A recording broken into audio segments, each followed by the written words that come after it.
Hello and welcome to a new episode of the Eastern Lariat podcast, your show for news, notes, reviews, and opinions on the world of Japanese pro wrestling here on cagematch.net. I'm your host, STRIGGA, as always, joined by Dylan.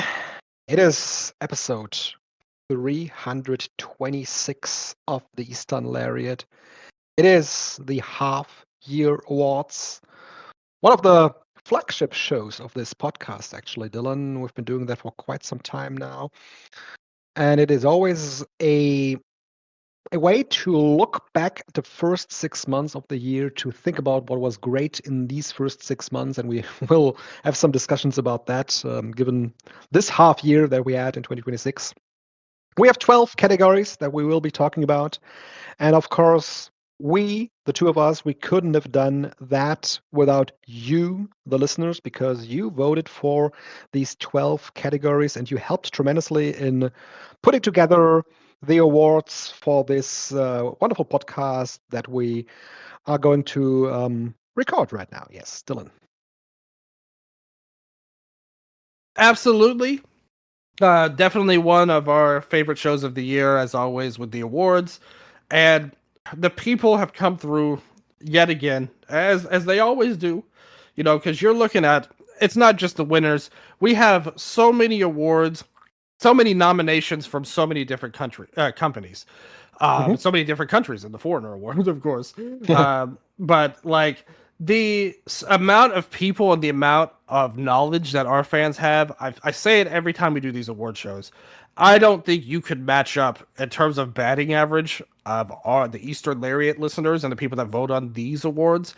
I think it really, not only does it win, I think it's significantly higher than other award shows and things like that, because we have so many knowledgeable fans. They're like, it's not like us doing the show, we're so far ahead of our fans. Like, the fans know as much as us, and and in specialized situations, they follow companies even deeper. So like, I really think we have the best fan base when it comes to award shows, and just in general. Obviously, I love all you guys, but in terms of awards specifically, I just think our listeners knock it all out of the park every time. And there's some that I disagreed with. I'm not going to say that I don't, and we're going to talk about all that. But there's one that I definitely disagree with. Now I'm looking at the awards. But the thing is, though, wonderful minds can disagree. We have to respect everybody's opinions, because that's all we have. Strigga, you're not the god of wrestling. You're not my real mom right now, but and I don't claim to know everything either. Like, our votes are our votes. That's why we don't do it. It's not like Strigga and Dylan's votes counts for 10 votes of everyone else. Like, all the votes are weighed equally. We count our votes the same way, and the people make the choice. I think that this is the most pure version of democracy in the world right now, I would say. And actually, that goes for the names of our awards as well, because if you're listening to this for the first time, a couple of years ago, I think 2 years ago, we had a vote for some of the awards that we will be giving out here on this show. Obviously, it doesn't make any sense to name an award after a wrestler for the show of the year, or for best promotion, or for most improved. But we gave names to, for example, the first award that we are going to talk about. The Best Foreigner Award is named the Stan Hansen Award. And the Best Rookie Award is named the Junakiyama Rookie Award, because we made polls and we put them on our Twitter, and we had the fans, the listeners, decide what the names of the awards are going to be. Absolutely, and the fans delivered. I pretty much agree with all of the awards, and that was that was really cool too. Like, that whole process, because if you remember, Strig, I came to you with this idea, and I was like, let's pick 2 names, because the Twitter poll function allows you 4 candidates, right? So I Yeah. said, me and you, let's throw 2 names out there and we'll let the people decide. Like everybody can vote on the poll. And that's what happened. So all of these awards, it was so organic how it came about. All me, you, and the fans all contributed equally to that. That's another thing I love too. Again, like some other shows, people will just pick their own picks.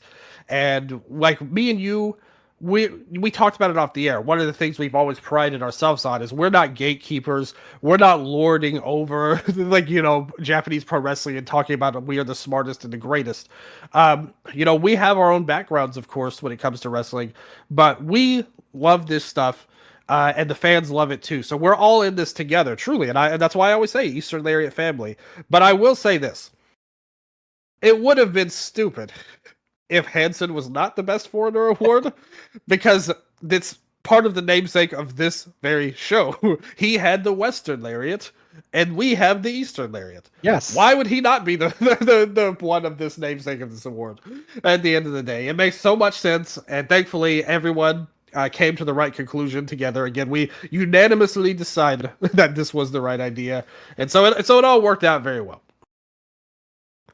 It really did. And when we come to our first award now here, the Best Foreigner, the listeners had two clear favorites for the Best Foreigner award. And it is between Zack Sabre Jr. and Callum Newman. Zack Sabre Jr., I think, is a guy that has been so vital for New Japan Pro Wrestling in this first half. He hasn't been on top of the promotion, but he worked with some of the upcoming stars and helped them to gain footing within, for example, the tag team scene here with Roy Oiwa. And in many matches was the glue to hold the match together. And we also have Callum Newman that received a couple of votes here. Of course, IWGP Heavyweight Champion for 2 months. Took some considerable steps forward in his wrestling, in his game, in the way that he carries himself ever since he got this new theme song. We talked about that a couple of times before. And we also have Talos on number 3. All Japan World Tag Team Champion with Ren Ayabe, had a Triple Crown match with Kento Miyahara. So those are the 3 that the listeners voted for. Winner in the listeners' minds is Zack Sabre Jr. Second one is Callum Newman. I, for one, I have Talos on my number 2. I thought about that, and I thought that Talos was.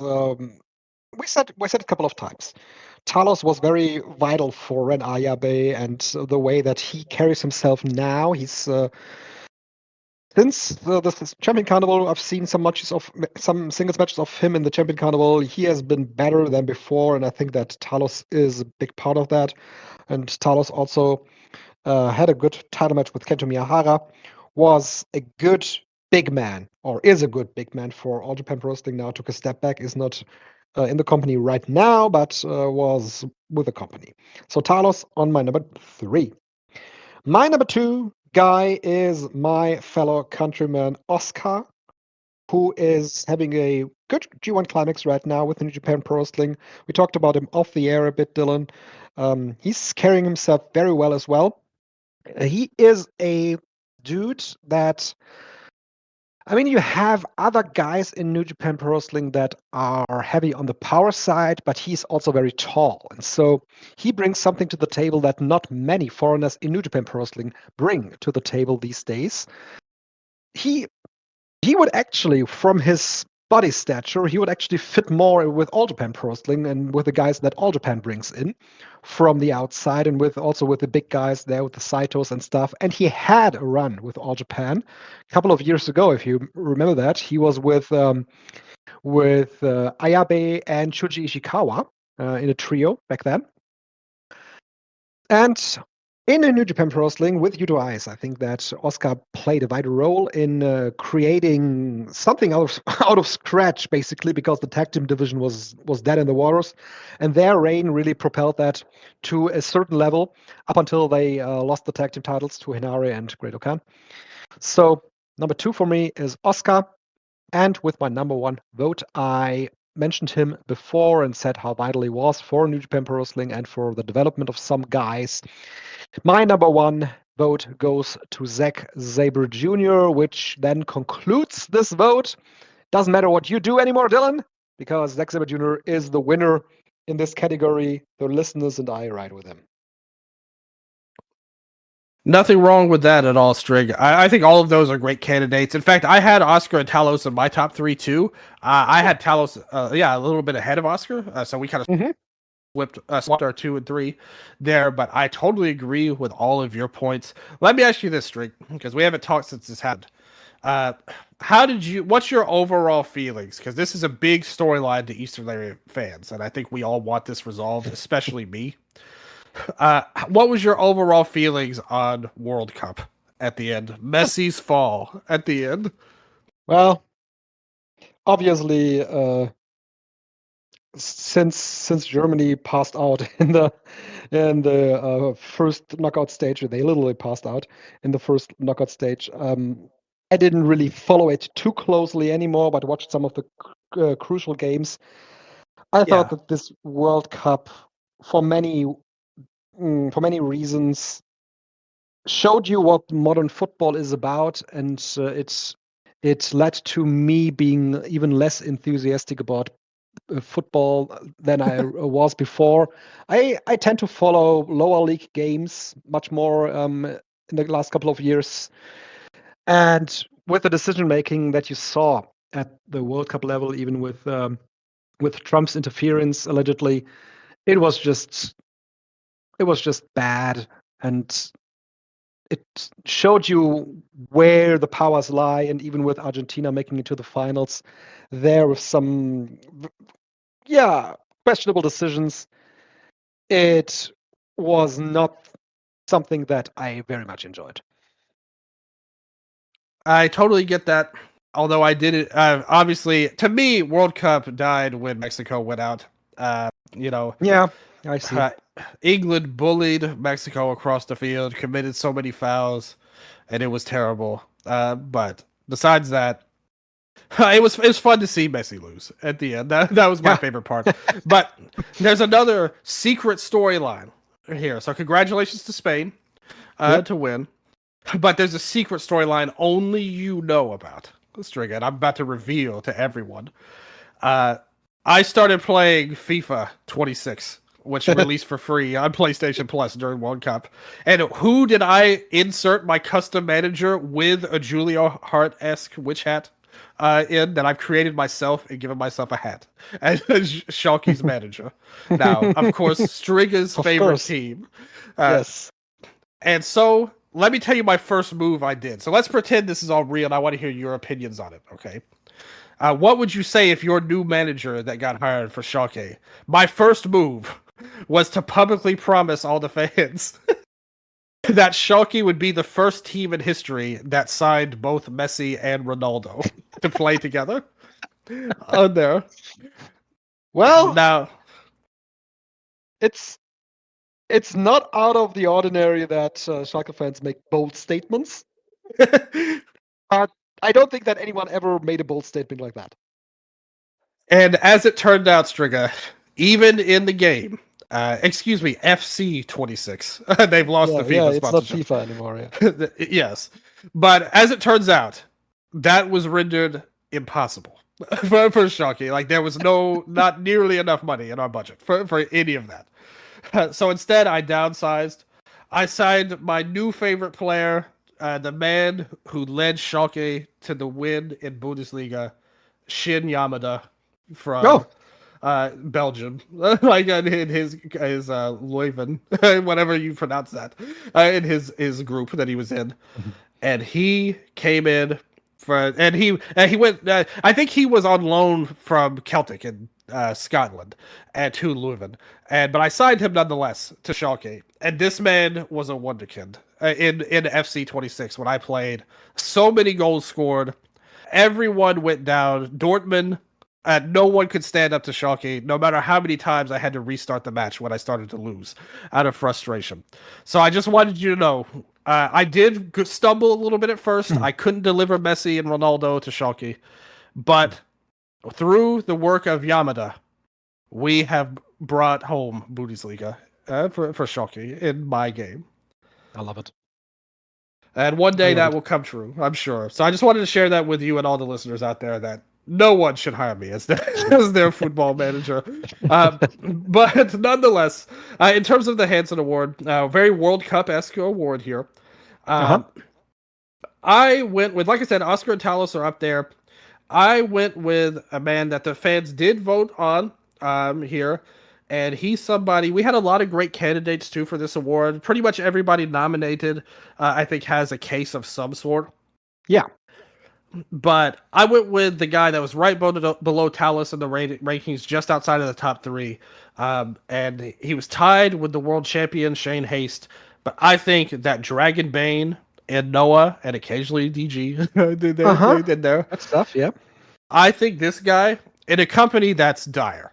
Like, if you follow Noah, there's almost nothing to grab onto. Like, it's truly a really, really, they're having a really tough year.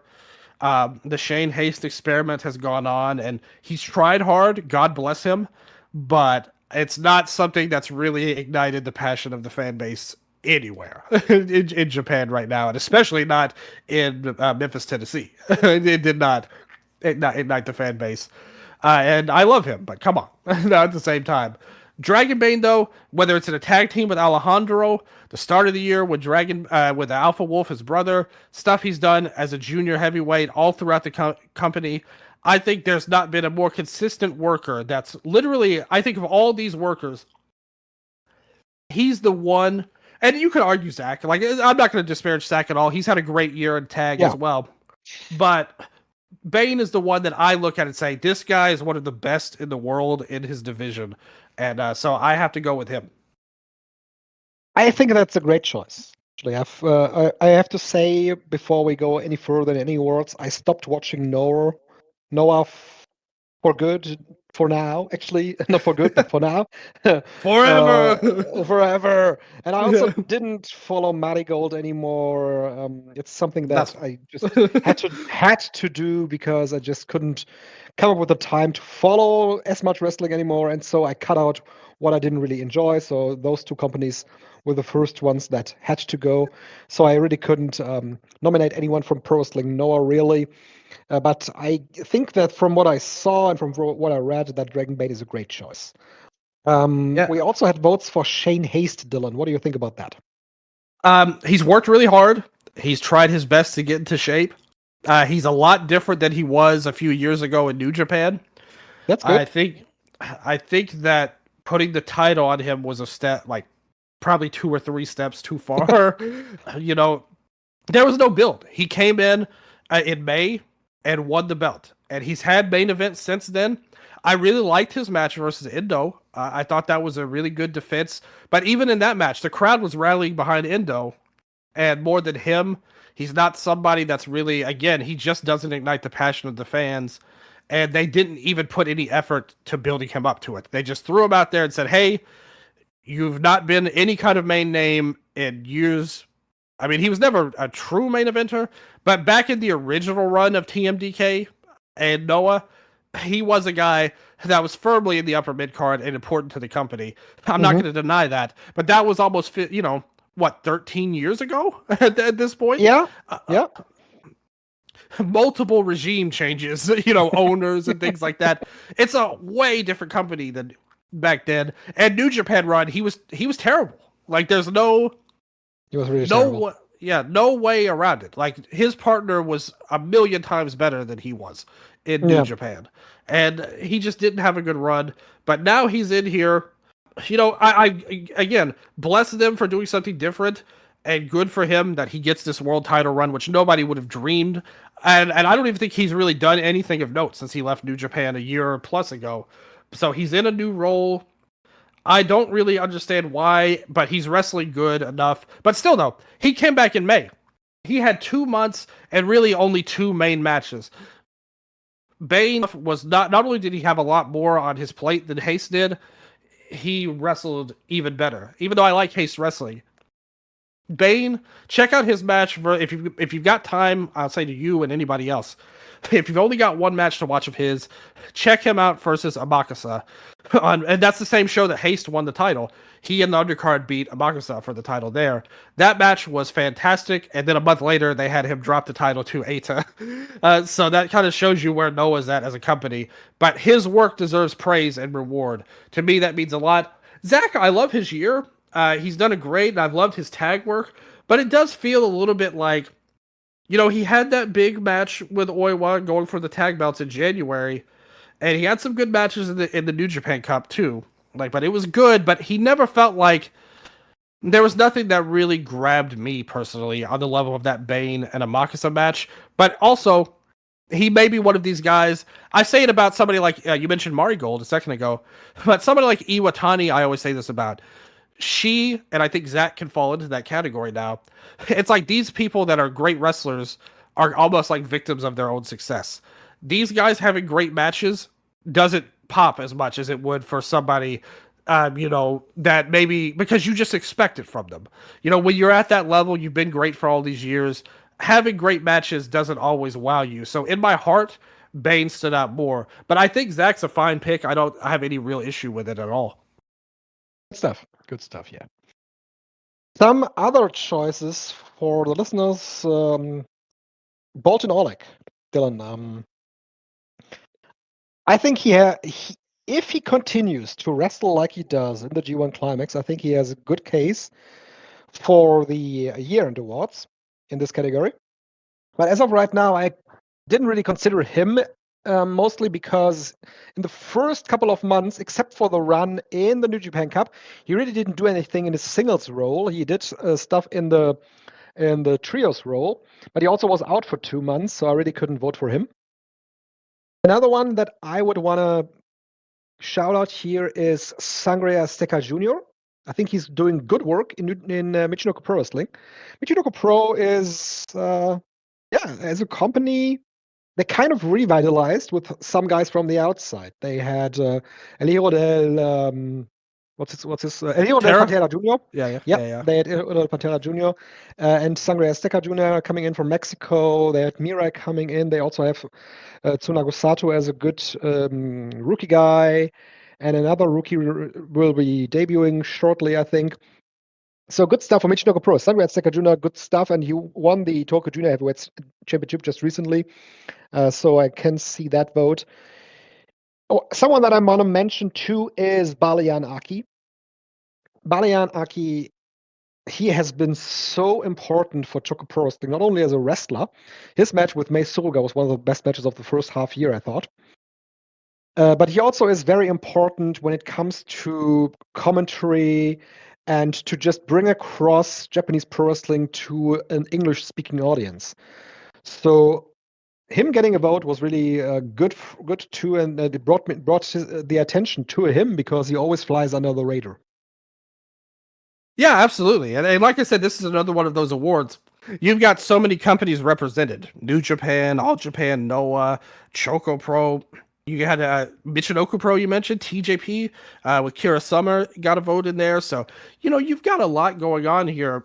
Everybody, even people that are foreigners, are getting to make their parts in many different companies. So I love seeing that, seeing more people from the world get to chase their dreams in Japan. So really cool stuff there with all of them. And I hope that they can have a good run. Sangre Azteca Jr., you mentioned him. He's going to be in Dragon Gate for the Rey de Parejas. Me and Amy are going to cover that. Mm-hmm. So we're very excited about that coming in there. It's going to be a really fun time. Yes, absolutely. So this then concludes our first award, and we will move on to the Jun Akiyama Legacy Rookie of the Year Award. And this rookie... correct me if I'm... Which one? The rookie had to debut after June 30, 2024. Is that right, Dylan? No. Like I said, it's January 1st, 2025. I remember it's 2 years for us. Don't we do that? Don't we do 2 years from now? Yes, but I put it in there as January 1st. Okay, there, you put it in as January 1st. Either way, it's fine. I guess that would open the door up for... Well, no, not him. Looking at it. Okay. The only one it could be was Onishima. I think that would be eligible otherwise. So if you want to do it that way, I would just go by the year end because it's like, if you're gonna put it in the half year, why would you vote for somebody in the half year that's Yeah, not yeah. eligible for the But year end? we did have some cases where we voted for some guys in the half year that couldn't make it to the full year then because of the restraints that we set. Okay, well, hey, I'll go with your word, Strig. We could let Onishima get his vote in there. Yeah, who do you have? What's our opinion on here? Before we move on, we're gonna have an on-air production meeting. I'd like your opinion on what do you think? And she wouldn't win anyway this year, but just at the end of the year, this is worth mentioning. What's our opinion on Yamaoka, who I mentioned as potentially not eligible because she won last year, and I think it would be kind of silly to have a back-to-back rookie of the year. At the end. So I would advise people in the year-end awards, I'm going to put a note in there if that's okay with you, String. Like not to vote That's for okay. her. That's okay with me. Yeah. Not because she doesn't deserve it. She's amazing. Like I love her a lot. But it's just she's already won. Like she got her flowers. We're trying to build some people up here. Now, as to my votes, so taking out Yamaoka for my votes, she got a few, but I didn't. Much like you said, we kind of went back. I didn't put any restrictions on that, but I was glad that she didn't win. I would have felt awkward, to be honest here. I think somebody that deserves some credit as a rookie, and all three of mine did get votes. But I think when you look at what Jiro Shimbashi has done in DG, revitalizing the Stalker Ichikawa role that this company's been missing for a while now. And if you listen to our show or my show with Amy last week when we were talking about Kobe World, I mentioned that show felt more like an attempt, and I'm not saying everything was successful, but it feels like they're trying to get the spirit of the old DG back in. Because I think that's been missing for a while now. You know, we talked about it on this show. I remember when Ultimo Dragon came back. They were bringing guys like Kazuma Sakamoto, Kai, even Luis Monte, bigger guys that they're good. Don't get me wrong. I have nothing against those men, but they're not DG style that we no. You know, going back to the 2000s, nobody's thinking of those guys as DG style workers. So I think a big part of that has always been at the core of the company has always been comedic characters. And I think that they needed somebody like this because for a while there was nobody even remotely like that. That was a fun type of character, even like a Yosuke Santa Maria used to be. There's nothing there for this company for a while in terms of that. And I think he brought it back in a fantastic way. And I was absolutely, some people may be getting tired of this gimmick, but I absolutely adore it. I think it's so funny. His match with Funaki made me and Amy both laugh a lot, and it will continue to. About you. Yeah. About you. I want to quickly jump in here because I did not vote for him for the reason that you mentioned. I loved his debut. I loved the first couple of months that we saw from Jiro Shinbashi. I remember this match that he had with Ultimo Dragon where Ultimo won the title and it was not planned and he didn't want to and he vacated it right after that. That was so tremendous.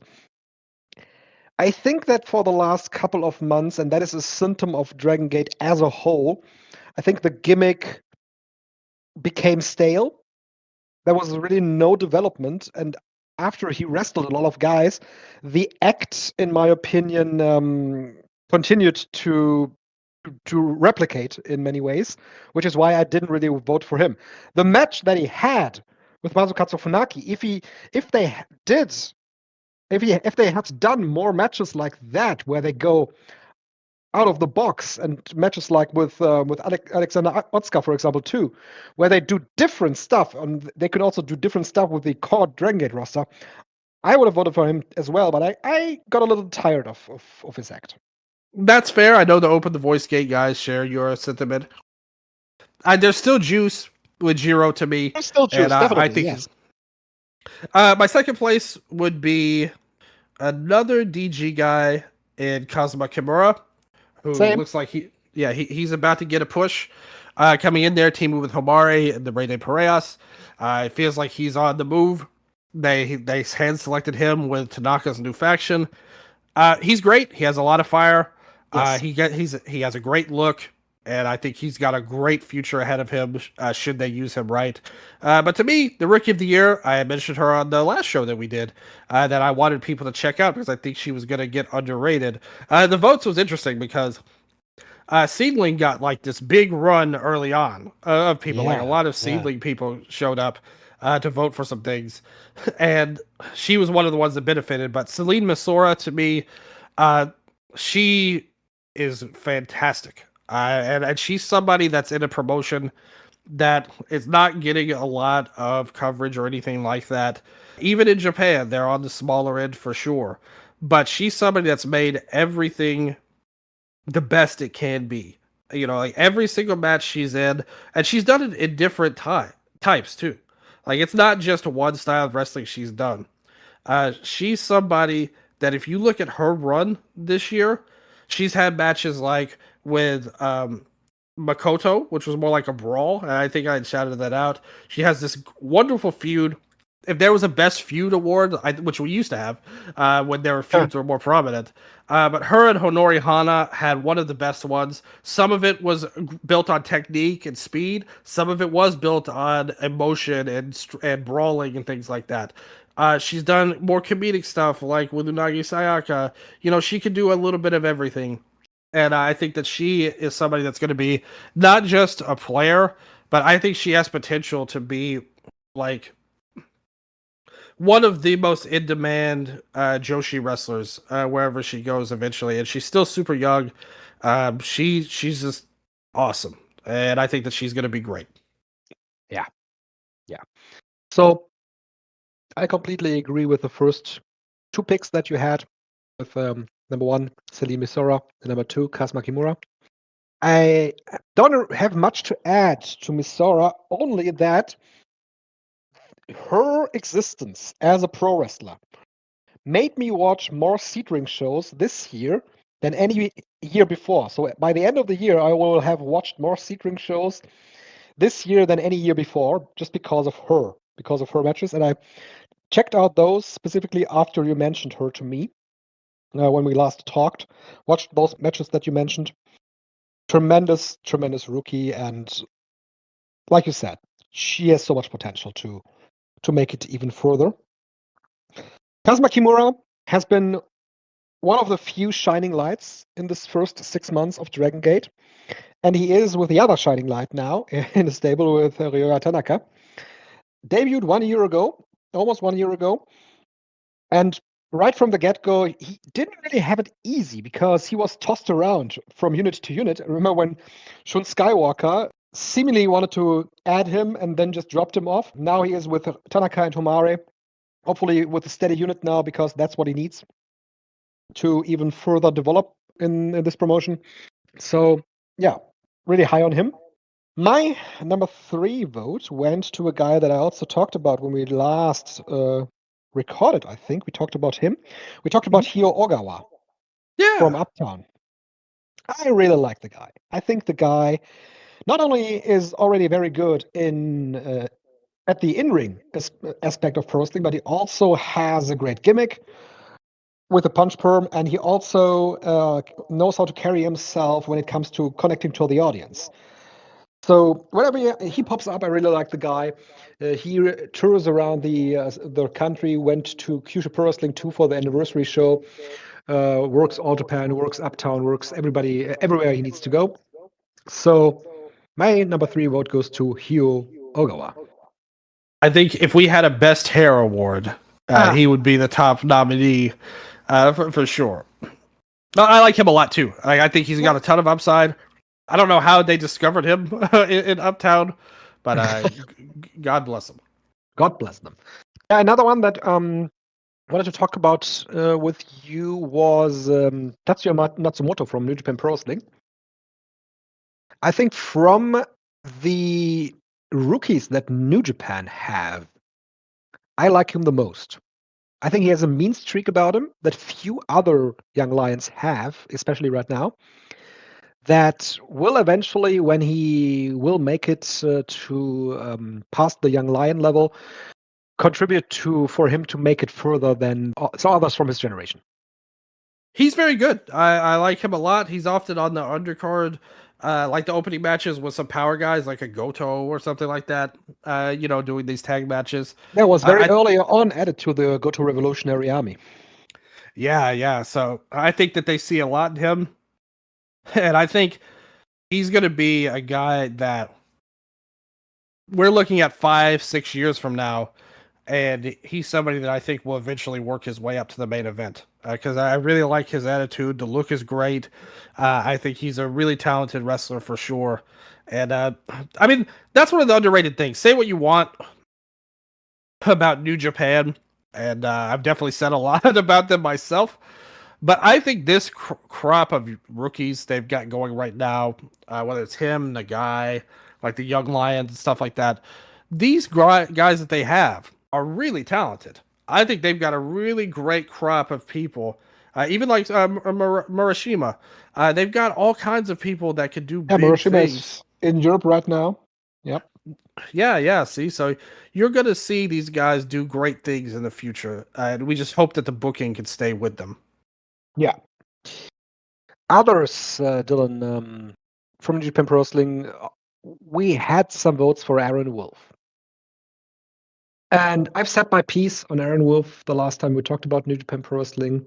And when I'm looking at him right now in the G1 Climax, it's not someone that I consider for this award. It's just we should be talking about the guy. After his debut in January, I think many thought that this year would be about Aaron Wolf, but they showed us differently, and he showed us differently. I don't think that his game is really there where they thought it would be, or where we thought it would be. So, yeah, it's really frustrating because we should be talking about him, but we can't because I pinpointed it last time when I said he does so much stuff that isn't his, and tries to be someone different than what he brings to the table, doesn't focus on what he actually can bring with his judo. They tried to bring it out in a very bad comedic way with Gabe Kidd in the match. He should be all over that, but he's not, and for that reason, I don't see that he is up there. Well, Strigga, before we recorded the show, I asked you a little bit. We talked a bit about the G1, and I said one of the first things I said was, so what do you think about Aaron Wolf? And your response, and I quote, was, on that. And I mean, I really get the frustration because we were talking about this guy. He was supposed to be the golden goose, the guy that was going to lead New Japan out of this funk they've been in for years now.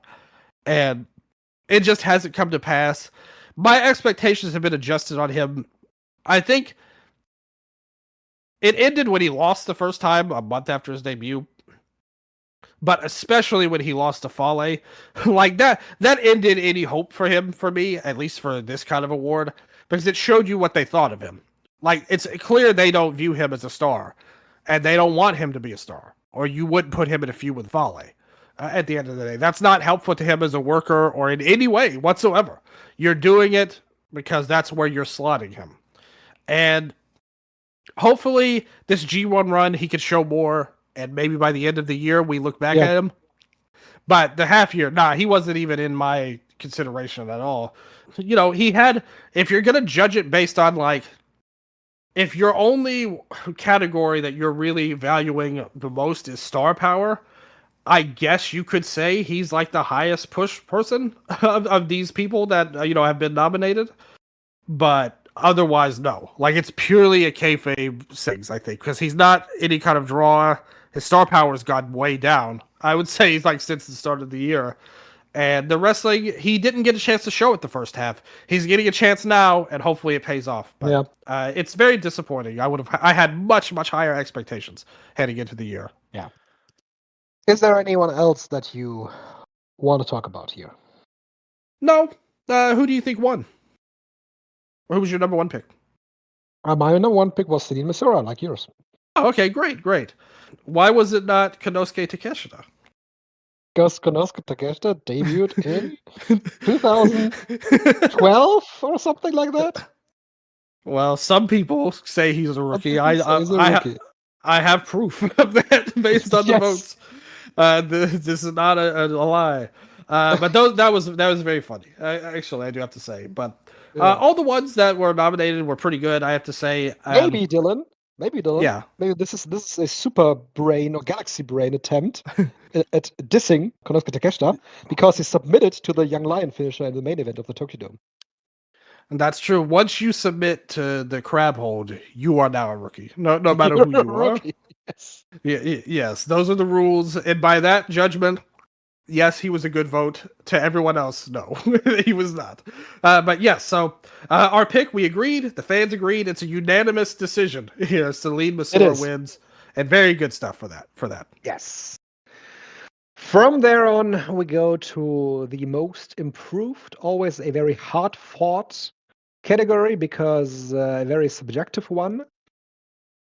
We have many names that were mentioned here. Also, Celine Misora was mentioned here. I don't know why she should be most improved. She only debuted a couple of months ago. I will run through some of the names that we have here with Yuta Oya, for example, from Sportiva. That was a nice pick. Nice shout out. A nice pick. Yeah. He's a blind wrestler that it's always very inspiring to see when he wrestles. Let's see. Sho Mizuno from Osaka Pro Wrestling. Actually, a very talented guy. Yeah, I'm a big fan of his. Yes. Ryoya Tanaka, he was always good. Yes, exactly. He's not a good pick for this. He was too great already to be qualified. Kazuma Kimura also just debuted last year. I don't think that he is. We've seen this every year, though. Like that, there's always, it seems like rookies that get nominated for this improved award. I think people are they just count it from like they've improved from their first match to their latest, but it's kind of like it's not really the rookie award is for that, not the improved awards. But what do you think about the votes for Naomichi Marufuji and Yuma Aoyagi? See, this is another one that's interesting because, like, I don't know, like by the letter of the law, I think both of those are great picks. Like, if you look at it purely, if we just purely grade it from 1 year to the next, I would argue both of those men are significantly improved. But I think the problem with Aoyagi is it's not that he didn't improve his skills. He improved his mind. It's like exactly what I wanted to say. Yes. Marufuji, I think. Here's what I think happened with him. He was awful last year. Like that Kenta match he had, there was the match with Ozawa where he messed up and Ozawa ended up missing the N1 because he couldn't catch him. And he was having just terrible performances and becoming a liability on these shows. He's grown into a worthy national champion this year. The problem is that if you're going to vote for him, you have to grade it by those standards because 20 years ago, he was my wrestler of the year. Like he was at one point great. He just fell off. So how do we grade that? Because last year, Kenta got votes for his GHC run, and he was terrible for years before that. And then he came to Noah and did a lot better. So to me, how do we grade that? Because I personally think that's valid. Like if you suck for 5 years, I don't care what you did 20 years ago. You suck. Actually comparable to when you voted for Kenta in this category. Exactly. That's exactly what I brought up last year. He was terrible for all these years, and he improved greatly. So to me, I understand why you might not want to do it because it kind of goes against the spirit of the award. But I think it's valid. What do you think, though? That's just me.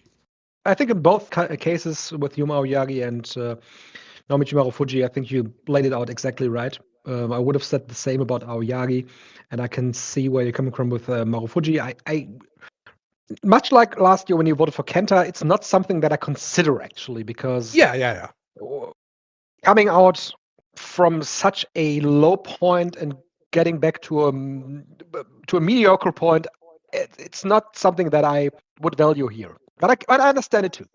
Kenta was good. Like he last year, I thought he had a really good run. He was champion. He was good. That's right. Yeah, Marufuji, I can't argue as much, but I think he's been pretty good. But not if you said he was mediocre, I can't really argue that much with you. Yeah. So we also have Shane Haste and Daiki Odashima from Pro Wrestling Noah, Dylan. He was already great. Like I loved it. He was one of the best parts of Noah last year, in my opinion. So I think Marufuji's a better pick than he is, in my opinion. Haste, you talked about when we talked about the best foreigner.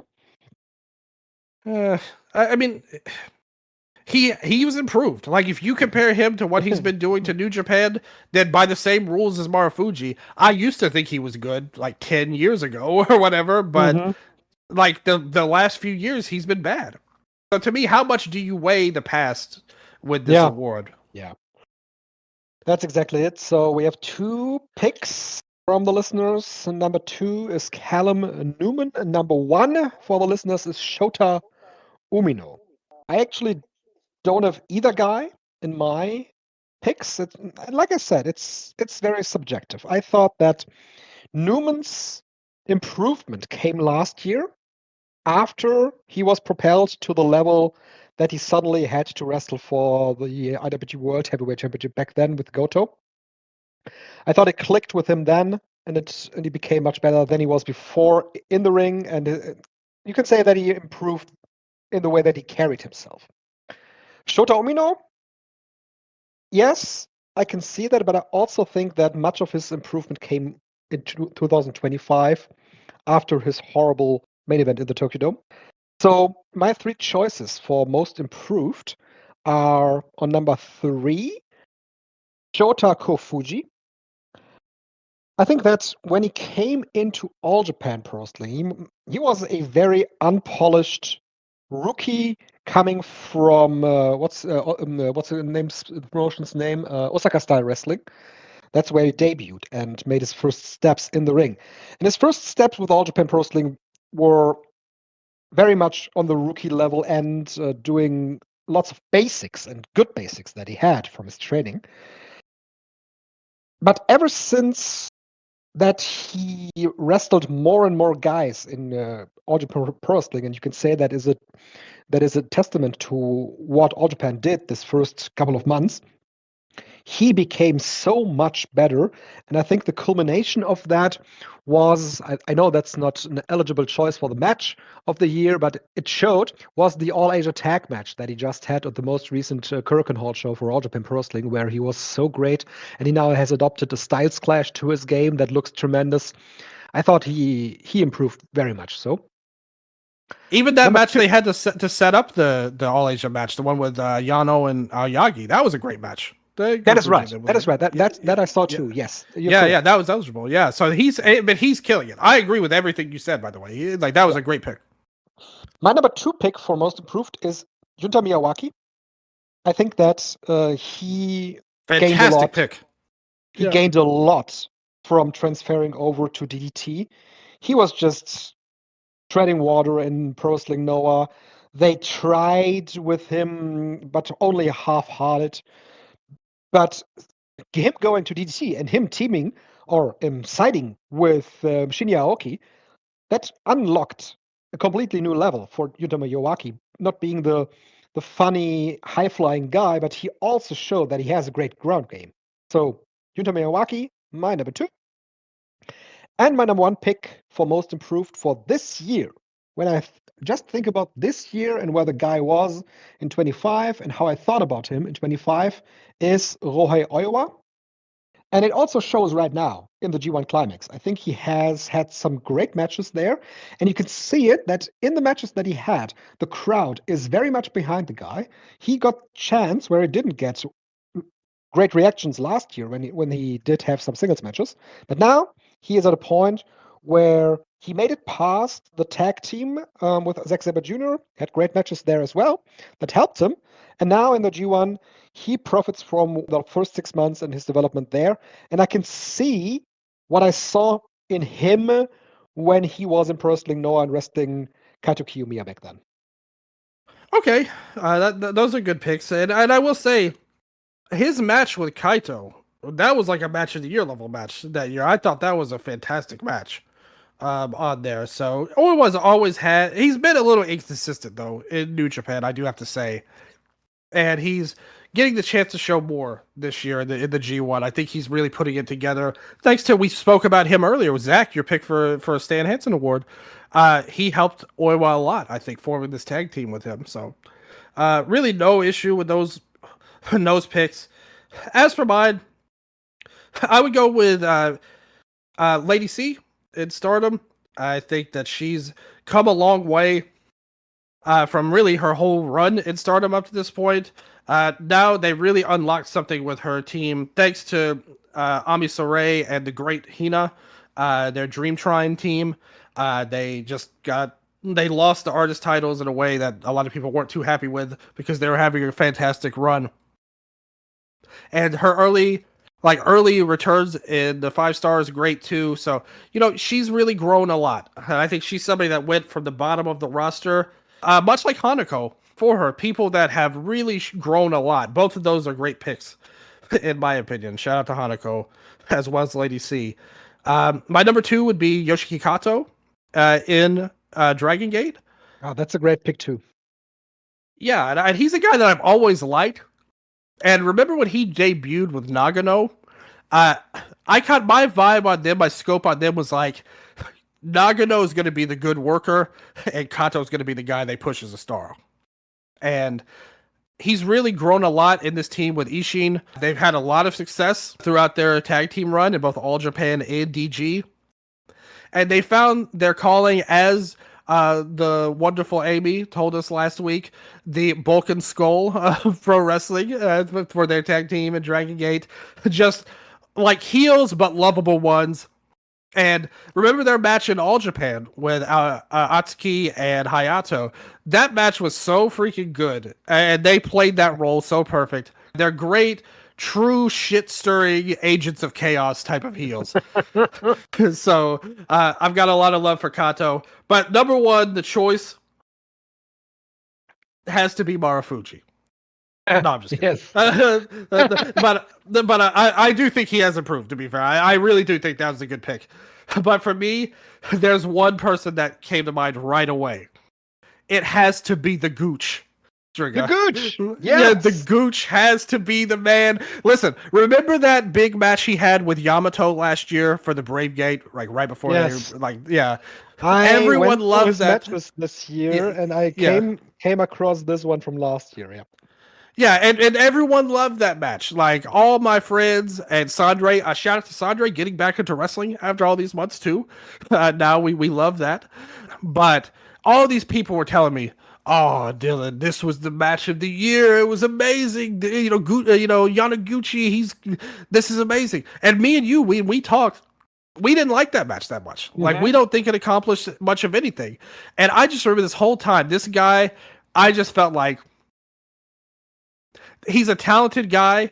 Like, he can clearly execute up to the Dragon Gate standard, unlike the Bang Bang Circus or whatever they've got going on right now. Oh my god. Like, he can actually do moves good in Dragon Gate. And he wrestles very well. But this guy, I feel like, is going nowhere. He's going to be the next Fuda on the undercard forever. And eventually he'll transition to being the Punch Tamanaga role, pretty much. And then this change into vibes with Gucci. Like, this guy has really found a new level, and we talked about it. Like, that Kobe World Show, the undercard, there was a lot of stuff that was different and unique, but when their match came on, man, he was fantastic in that match. And he's a guy that's really done it all this year. As a part of the team with Aki, they're doing some good stuff up and down. Trios, tag with KZ. Remember when they won the belts in January? When they first, the youngsters teamed with the KZ in January? Yep.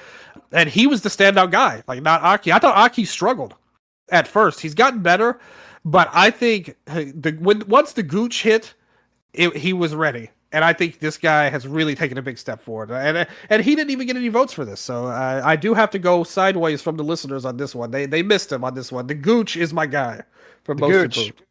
That's great. That's great, man. Yeah.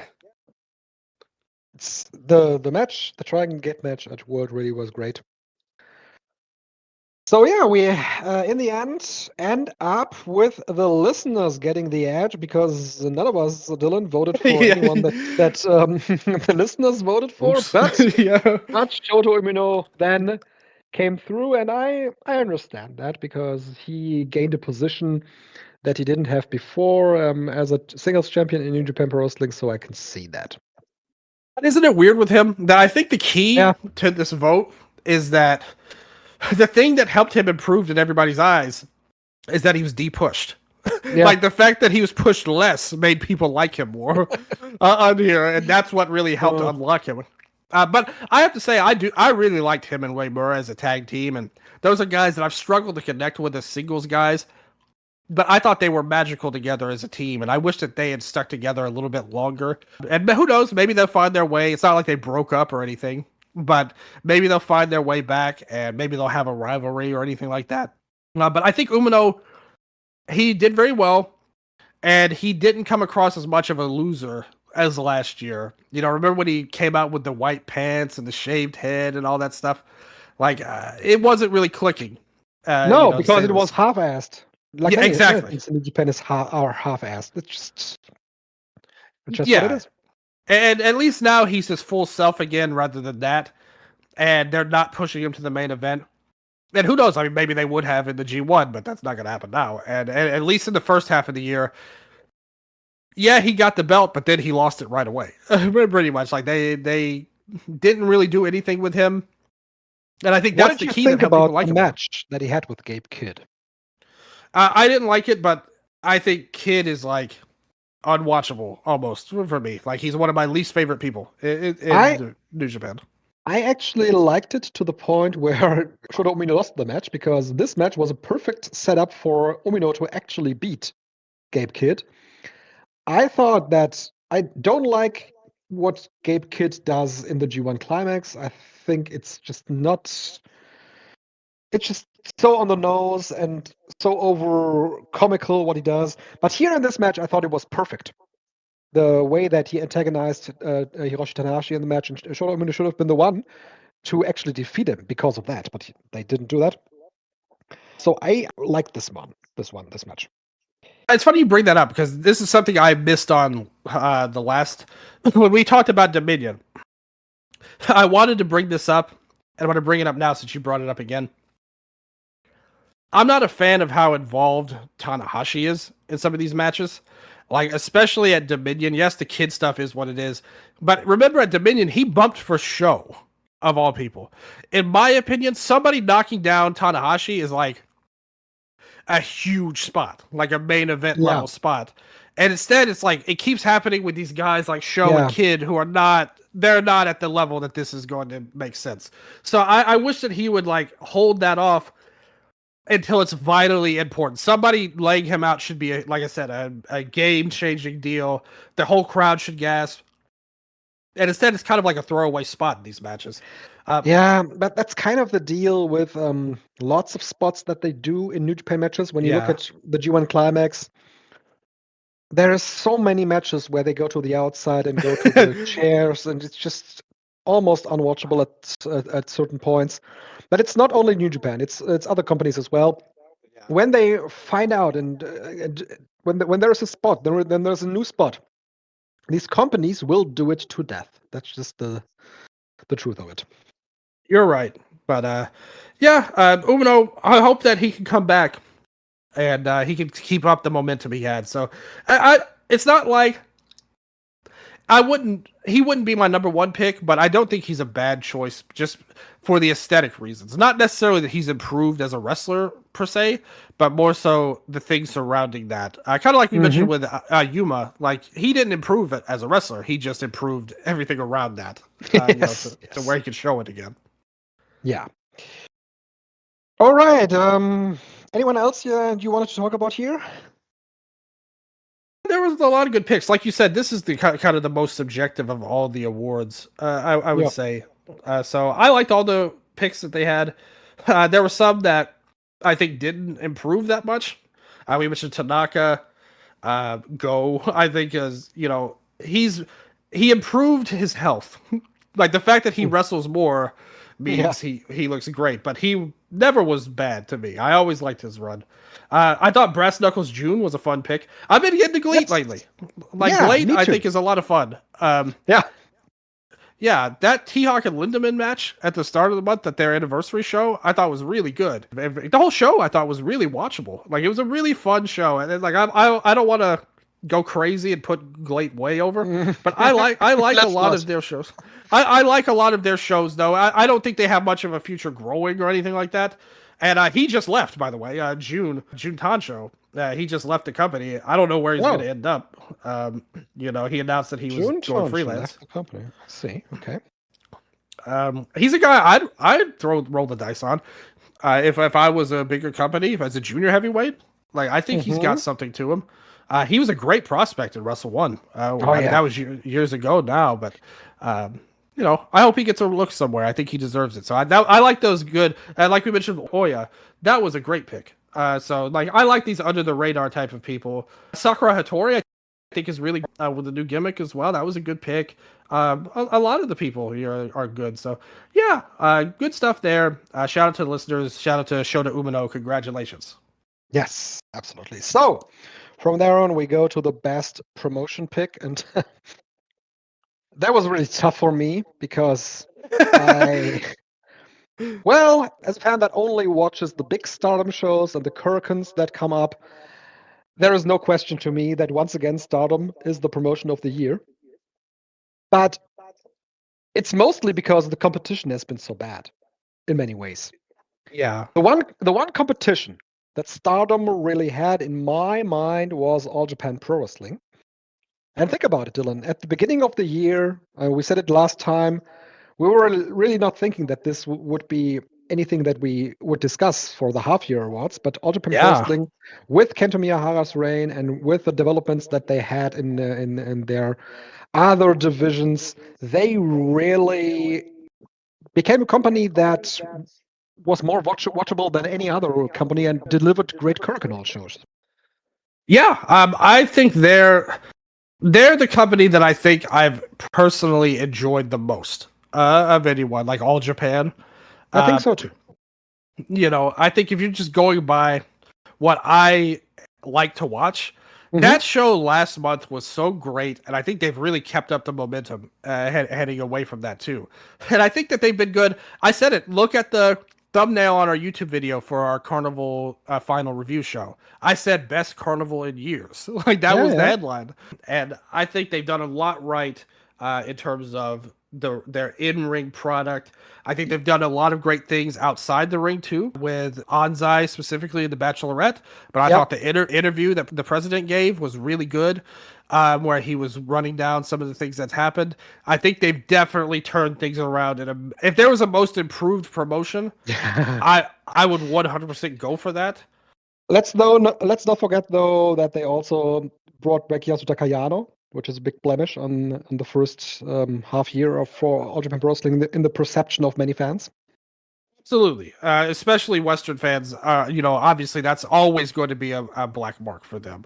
Yeah. And even in Japan, like Aoyagi coming back had a lot of controversy at first. And these guys are trying to like win people over through in-ring work, really more than anything outside the ring. And that's up to the fans to decide. But nevertheless, I think that as a promotion up and down, even the gambles they've taken, they've kind of paid off. Like we mentioned with Kato and Ishin winning the belts early on and having a run with them. That really worked out well. Kento beating Hideki. That's something I didn't expect. But they turned that into a really good thing. Things are going their way. Suwama back in the fold. Like they're doing some really great stuff. Go outside of Havoc. So there's a lot of good stuff going on in the company right now. Yes, absolutely. Then number 3 for the listeners was New Japan Pro Wrestling. I just talked about them in the last category, and it's just a company that I think leaves a lot to be desired. They have.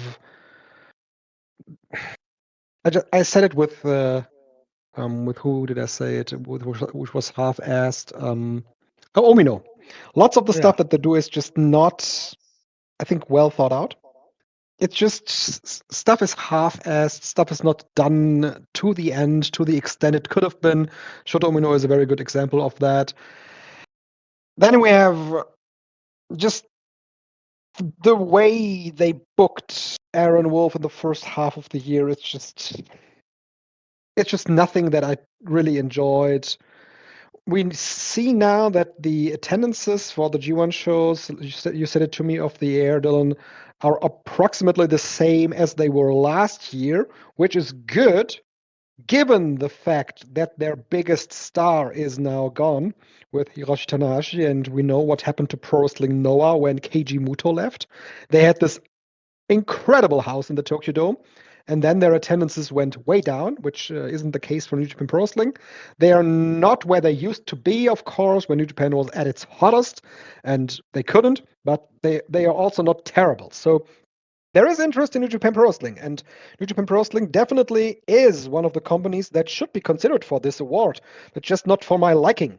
And I can understand where people come from, and some people like New Japan more than I do. And it's much like with what I said before, they are almost on the top of this list by default because of how the others performed in this year, Dylan.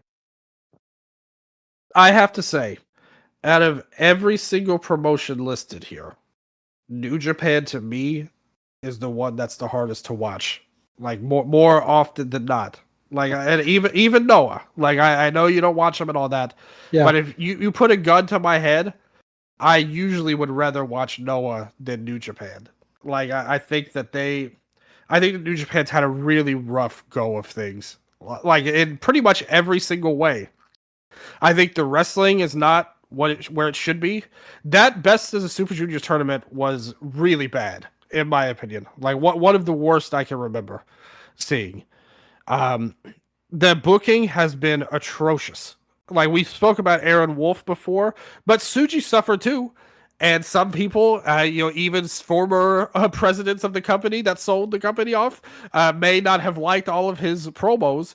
But the fact of the matter is, ending that reign was ridiculous. It didn't serve any purpose, and they just went right back to it anyway. We talked about it. That Dominion show, that was one of the most dead shows of the year to me. Yes, absolutely. Like, everything they do, like, I really, honestly, when I look at this company top to bottom, I think the Knockout Brothers had a really good first half of the year. And we're not counting G1 for these votes. Like, we're looking at the first half of the year. You tell me, Strig, what am I supposed to take as positive outside of the fact that they drew a big number and had an amazing main event because Tanahashi retired and left? Taking that out of it, what for the normal company has happened in the first half of the year that we can hang on to together? Because to me, it's like Knockout Brothers, and that's basically it. Yeah. Nothing that a company with the power, with the potential that New Japan as a company has, should bring to the table. So, yeah. Even the Knockout Brothers, they cut that off early. Like, they had plenty of gas left in the tank, and they put it on Hinari and Great Okan as the tag champions. You always bring up Wei Murray, and my counter to that is, look at that show. He was, second from the bottom, third from the bottom in the match, and that's where he usually is. These young guys, their growth has been, when we need to have an opponent for Knockout Brothers tag match, we'll put some of the young guys against him, or at least one of them against them. But otherwise, these guys are not popping off or doing anything of note whatsoever. There's really nothing in these guys' first half of the year that really makes me feel anything that they feel like they're getting pushed more. Even in the New Japan Cup, Yuto Ice went out pretty early on there. Wolf went out right away. So I don't know. They're a really frustrating company to watch, and it makes it very hard for me to enjoy them in any way. The G1 has looked a little bit better. I will say, than where they were at. It's a slight upgrade, but they still have a long. If we looking at year-end awards, they have a long way to go. To me, it's got to be between the top two companies, and it's close. Like, I think there's good arguments for any one of them. What would you value more for this award? This is a very good philosophical debate straight here. So, when you look at Stardom, and you look at All Japan, and you look at their big shows in the first half of the year, you look at All Japan, and I would say the Champion Carnival Final is the one people would point to. That did over 3,000 fans, of course. Yeah. And of course, you had All-Star Grand Queendom for Stardom. So All-Star Grand Queendom did over 8,000 fans and set a record for the company. Whereas the Champion Carnival final did over 3,000 fans and, was a big jump over last year. But here's where I'm going to say that. Obviously, pure numbers wise, Stardom Show was bigger. But that went up from about 7,500 last year. So, that is a good number and obviously a great jump and set a record. But that's more like 7%. Whereas the Champion Carnival final growth jumped up to over 34% better than last year, year over year. So what matters more for this award? Something like overall number or a company that made a big jump forward from one year to the last, which is what the Champion Carnival final did. If we had a most improved category for promotions, like you said, that would be All Japan's role, in my opinion. But since we have best promotion for this whole year, for this whole half year, and we have all the numbers in front of us, I would still say that the bigger number in Stardom's case is the deciding factor for me, I think. And well, also, wouldn't you say? Oh yeah, go on. And it's also just the way the production is handled with Stardom, Yes. even with the Kurkens. The Kurkens are always tremendous as well, and that's a big sign of quality, because not all Kurkens from All Japan Pro Wrestling are as great as the recent ones that they did. You're right. So for that matter, too, in-ring show quality, biggest show, I think that's all hits for Stardom. That's an excellent point, actually, because that's not something I even considered. But production value does matter. And Stardom has to beat easily in terms of that. But my point on the attendance is, don't you think that some of that, though, because if you look at it overall, it's not like these 8,000 fans were there are all brand new fans that jumped in this year. You're right. They came from last year, a lot of them, whereas the All Japan fans have a lot of new fans that came in my opinion. So that's where I'm looking at it. I'm just bringing it up to debate, pretty much. I'm not saying one way or the other. And I think you made a good point. I think ultimately you're right. Like, even though I think I probably, like, batting average wise, I've probably had a little bit more fun with All Japan through the first half. Again, we're not counting 5-star Grand Prix, which I've really liked, by the way. That's been a fantastic tournament so far. You got the Shuri and Poi title match and all that. But the first half of the year, I probably liked All Japan a smidge better purely on in-ring quality. But as an overall promotion, I have to side with the fans and you that Stardom is the best promotion. Yes. Others that got votes here for this award, Dylan. Seadream, Dragon Gate, Noah, Osaka Pro, and Sendai Girls. What do you have to say about some of these? Yeah, I personally have enjoyed Osaka Pro a lot this year. Me too. Solid booking, good wrestling, top to bottom. They're not trying to rewrite the book or anything. And another promotion that didn't get votes was 0-1, that I think is doing some very similarly good indie type of level work. It's not far away from what Osaka Pro does, actually. Yes. Yeah, and I absolutely agree with that. By the way, Koji Doi's Fire Festival run, really good stuff. Okay. I've enjoyed his matches a lot in the Fire Festival. If you guys want to watch some of those, he's been the guy that stood out the most to me. I think he's done a really good job. But the thing Didn't have that on the menu for on my bingo card that you call out Koji Doi on the show. Yeah, he's been the MVP of Fire Festival to me. Nice. Yeah, so I think he's done really good. Some other guys have done good too. Everybody's done pretty good. Nagai's son, I've really enjoyed his run as well. So he's not bad. No, I like all those guys there. So I really like both of those companies. I think the thing that would make me take Osaka Pro over them and a lot of these companies is that Osaka Pro's crowd is so hot all the time. Like, they love Osaka Pro. And I think that's like one of the things that makes them such a great calling card. But I think they're a really damn solid promotion top to bottom. You mentioned some of these guys like Mizuno earlier, Aran Sano. Yeah. Yeah, Suzaku's had a good push this year. Taida, they've got a lot of different guys there that's doing some good stuff. Matsufusa, I think, is one of the best in the country in his weight class. So they've got a lot of really good people there in O-Pro.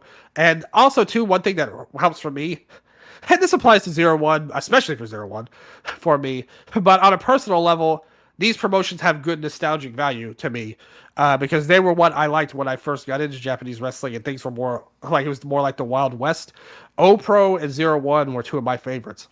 So to see them have a little bit of a resurgence this year really makes me happy to see. In Osaka Pro's case, Dylan, we briefly talked about them off the air as well, and you said it correctly. They are a very solidly booked promotion.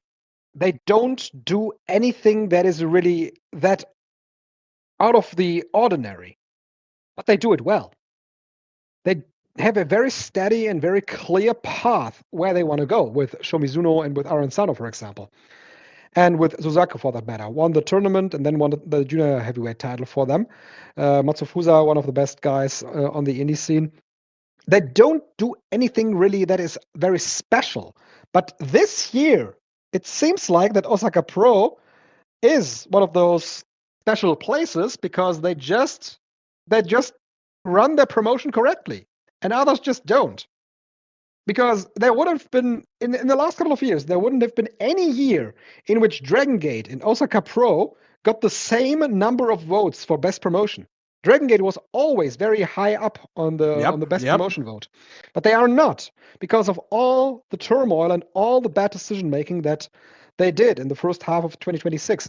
I am so disenchanted from watching Dragon Gate. I was so disenchanted in the first half of 2026. I hope that this Kobe World show and the upcoming Ready Pareas lights a fire underneath them.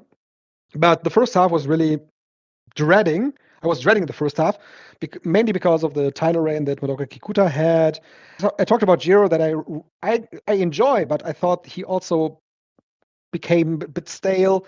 Then there were so many,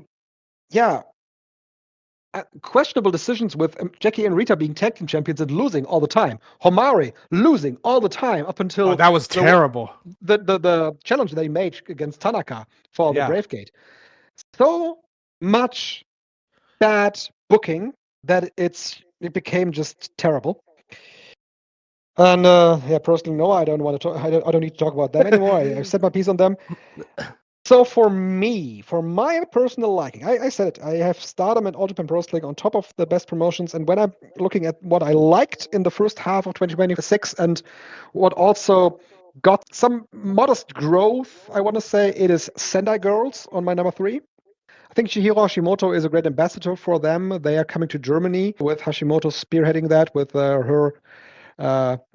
her participation in the 60 Carat Gold earlier this year. I think they're making good moves on a very small level, but it's working out for them, I think. Another promotion that I enjoy now in the last couple of months, like you said, is great, but it's really on a very small level as well. So I don't want to say that they are any. They might be better off than they were last year, but that's very small. That's very small steps. Other promotions that got votes, I think they are virtually the same that they were last year. That's Shoko Pro, DDT, and TGPW. Yeah, that Glade show, again, it's free on YouTube. A lot of their shows are free on YouTube. I think all of them pretty much now. All of them now, yep. Yeah, the 5th anniversary show from literally the start of the month is main evented by Lindemann and T-Hawk. They also had a fun nostalgia match with Kotaro Suzuki and Marufuji versus Kaz Hayashi coming out of retirement and Minoru Tanaka. That really brought me back, all those guys in the past. Takanori Ito and Sekimoto in a UWF match was really good stuff. Team Noah had a really good 8-man match coming in there. You had Kotage Ohara, Kaito, and Yone took on Junjie. Obviously, we know that, Chinese bias is activated with the man Junjie. Hayato Tamura, who we all really love. Kawakami, he stinks now, but he used to be good. And Takahiro Yamamura, who's a great wrestler now. They had so much good stuff on there. Pretty much every match on the show was so easy to watch. That's a really good jumping off point if you've never seen Glade or Great or whatever. You check them out. It's a lot of fun. You even got to see SBK was there. So there's something, but not Fujiwara. So that you had Nobusan instead. They're Nobu-san. AAA Yes. gimmicks. So, but it was a fun show, honestly. So I like what they're doing. I think they've really improved in terms of quality. They're not like I definitely don't think there's been like any kind of business growth, but it's a tough time for the scene in general. We know that. Your point on Sendai Girls was fair. They're a very high quality, like pure wrestling promotion. So if you want good wrestling, turn on any of their shows, and you're basically guaranteed to get at the like bare minimum good wrestling. Yes, absolutely. So this then brings us from the best promotion to the show of the half year. And it really surprised me, Dylan, that we had this runaway winner with the Wrestle Kingdom 20. Don't get me wrong, I thought that the show was very good, but I also thought that All-Star Grand Queendom was very good. So, given the fact that these shows were really both excellent shows, I thought that there would be a closer race between those shows, Dylan. How about Seedling? Tied with Grand Queendom, didn't even beat Yeah, Seedling. Jump up yeah, on there, yep, tied for absolutely. second. Yeah, I shouted that show out last month, and it seemed like people you did. listened. My word means something. It doesn't mean enough to win, but it means getting to second place, at least. I personally think, like, here's the thing: if you're grading show versus show, Queendom was a significantly better show than Wrestle Kingdom. I remember doing that review and saying the first 2 to 3 hours of that show was filled with entrances for the most part. You had that wild match with all those people coming in, the trios gauntlet or whatever, wasted everyone's time. You had all this stuff going on. The difference is, though, the thing that everyone remembers is the main event. And that was such a special moment and a match that everyone loves so much that when you're looking at show of the year, a lot of times, let's face it, there's not that many full shows anymore that are special or like even that good overall. So when you're looking for stuff like that, I think a lot of voters just went, you know what? The main event we loved, the post match we loved, you might have loved even the Takeshita and Tsuji match, which was a great match. It set up something good there. So if you look at it, and I remember us saying at the end of the show when we reviewed it, because we had our complaints and I definitely spoke out on them. But I said, look, at the end of the day, if you're watching this show and you're a longtime New Japan fan, yep, are you leaving unsatisfied with this? No, like there's nobody. Yeah. And so I think that's what caused it. But as a show, I actually agree with you. Like Wrestle Kingdom was not even really on my list, even though the main event was just as special to me and all of that stuff. As a full show, I thought there was a lot they could have done better, in my opinion. Mm-hmm. Yes, I absolutely agree. So we both do agree that it's All-Star Grand Queendom, right? No, for me, the best show that would be second for me. Jump Up would be third. So I love both of those shows. For me, it's the show I mentioned last time, Night 6 Superpower Series for All Japan. I thought that was the best show. Like in terms of top to bottom, it didn't have the production, it didn't have the fame of that. It didn't draw 8,000 fans. It was a normal show. But in terms of top to bottom, that crowd was so fired up for every single match. Everybody delivered so big. That match from the second match on, even the opener, but especially Tamura and Seigo, that match was freaking great. The main event was great. The tag match was great. It was all hits. Like that, the tag match with Suwama and Go, that was a great match. That's 4 matches over 4 stars. And, in the other matches were less important and not that long. Whereas these other shows were these mammoth shows with all these matches and all these people on them. Instead, we just had a good, normal show. And that did get some votes, but it obviously wasn't in the top. But that, to me, top to bottom, there wasn't a show I personally thought was better. Business-wise, be damned. I'm going with the quality of the in-ring, and I think pound for pound, that was the best show. Yeah, I also have this show, but I don't have it in my top 3. I have it in my honorable mentions. assembled some of the shows that I really liked in the first half of the year. I want to browse through those first here. Yeah. The one that I want to mention first is from March 28. It's Gunbar Pro's There Will Be Blood. Gun Pro promotion that always performs highly on a small level, I want to say.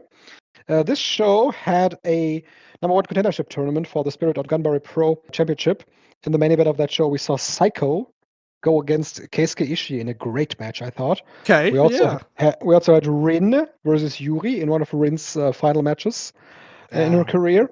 Yeah, Rin The open, Katakura. Yeah. Yep, the opening of the show were the semifinals of that tournament, that #1 contendership tournament, Psycho against Shuichiro Katsumura and Yuya Suzumu versus Keisuke Ishii. So that was really great stuff. And then I also have the All Japan Superpower Series show that you mentioned from June 18. You just ran down the show. We have the Apple Universe show from ChocoPro. Just quickly have to pull that up to tell everybody what happened there. While you do that, can I ask you a question? How did Psycho look in that match? Because it's been a while great. since he was very crisp. Yeah, he's a really old school guy. Like, I mean, he does a gimmick now, like for the most part. But as Psycho, that's something from way back, and so it makes me really happy to know he did good. I didn't see that, but I'm going to watch that match because I love those guys, both of those guys, a lot. ChocoPro Apple Universe, the 8th anniversary for that promotion, had Mei Suruga versus Balian Aki in the main event. We had Suzumu versus Miya Yotsuba and Mirai versus Shie Kochikawa. 3 tremendous singles matches on top of that show. So check that out if you haven't seen that. Then I had on number 4, I have Wrestle Kingdom. Those are all shows that are rated 8 out of 10. Wrestle Kingdom had some great moments. Definitely the retirement, we're going to talk about that as well. Main event was great as well with the retirement and with the world title match that we saw. Good stuff there with Wrestle Kingdom. So in my top 3, I already said it with All-Star Grand Queendom is my #1 pick. My number 3 pick as a top to bottom show, I really enjoyed the Sendai Girls show from April 12, and I'm maybe one of actually there were lots of people that rated that show 8 out of 10 on Cage Match. With a main event, Manami and Ryo Mizunami defeating Mio Momono and Yurika Oka for the tag team title, Shuri versus Shiro Hashimoto, Seka Akatsuki versus Spike Nishimura for the junior title, and also sometimes I'm a sucker for those matches. Dash Hisako versus Kuroshio Tokyo Japan, just complete utter chaos in that match. I thought that show was really good. Another All Japan show, Dylan, is my number 2 show. It is the Day 9 show of this year's Champion Carnival. And I mentioned that back when we talked about the Champion Carnival. This show felt like it was booked on the fly because of Yuma Anzai's alleged injury in that tournament. He was out there, and Jun Saito was out legit. So everything felt like it had to be booked on the fly, and it was a very chaotic show as well for that reason. They had 2 decision matches in the end, with Rei Saito going over Kengo Mashimo and Goshi Ozaki going over Talos. So as a top to bottom show, not many matches on that show were really special, except for the Kento Miyahara versus Kengo Mashimo match. But overall, I thought I enjoyed this show much more than, for example, Wrestle Kingdom. That shows you how good of a year All Japan's had. You mentioned I had a different show. You had a different show. We had the Carnival finals up there, and some of the earlier shows of the year got good ratings too. So you're seeing All Japan have a lot of different, fingers in the pot in terms of different shows to go after. And that whole decision deal, that was fun. Like that was a really good way to handle all of that, and it worked out really well. So I love that. That's a good pick. Yes. So Dylan, we go to the best bout match of the year from here on, and I'm just browsing. Yeah, it is Hiroshi Tanahashi versus Katsuhiko Okada. Doesn't matter what either one of us does right now, what we vote for. The listeners far and away picked this match from January for Hiroshi Tanahashi's retirement match. Did it restore the feeling for you, Dylan? This was the biggest blowout of any award. Yeah. The largest disparity from number 1 to number 2. Now, that was a great match. Don't get me wrong. It was very special. And I think that's something that's going to go a long way in these awards. A lot of the fans, you mentioned it earlier, the scene's not in its best state. If we're being honest, we all can admit that fact. So we're really wanting to have something to hold on near and dear to our hearts. And no other match beat that in that category. I think it's fair to say. For me, I would say that it's close. So Go and Onsai, that was a fantastic match. Mm-hmm. I actually completely agree. Like, now that I'm looking at it, my top three would be the top three that they voted for. Kid and Kamatani, Go and Onsai, and Okada and Tanahashi. Huh? Yeah. Okay. And I think they're all three great in different ways. I think if I had to pick one, Tanahashi and Okada does have the emotion. Mm-hmm. Kamatani and Kid, though, was the most, like, great match. Like, I don't like saying for real, but that had both of these matches, because you had the genuine emotion of Tanahashi's retirement. But in the other match, you had the genuine injury that Kamatani went with. Right. That was a phenomenal match. I definitely think it's the best of the year in the company. I'm not surprised that the match that won so much won. And I think it's going to win the year-end award unless something really crazy happens in the second half of the year. It's hard to make predictions 6 months from now, but I have a good feeling that that's going to win. I think I had a bigger reaction to Kid and Kamatani, just on a personal level. But like I said, because of the injury and how smartly they worked it. Like, they turned a match that was good into something match of the year level. Whereas the thing with Tanahashi and Okada is everyone wanted to love that match. You know? Like, who wanted to go on here and say that match actually didn't live up to expectations? You're coming in super emotionally invested. You're coming in knowing it's the last match of Tanahashi's career. You're in the Tokyo Dome, in a sold-out dome, which they may never do again. Like, that's a completely legitimate possibility. Kamatani and Kid was, like, I don't want to say a filler title defense, but it didn't have all of that stuff working in its. They had to do it purely on the wrestling. And I think if you go with a pure match, that was the best match. Mm-hmm. But if you go with the emotional aspect and everything around it, it's really going to be hard to knock off Tanahashi and Okada. Yeah. I will definitely go with Hiroshi Tanahashi versus Katsuhiko Okada. It restored the feeling. It restored it for one night, I want to say. It's not that it left a great impression for the remainder of the first half year, because it was just on such an island, of course, because of both guys being out after that. And that was one of the criticisms of the match as well here, of course. But definitely the emotional aspect and the wrestling itself just was tremendous for that match. I want to mention some others underneath that before I go to my 2 and 3.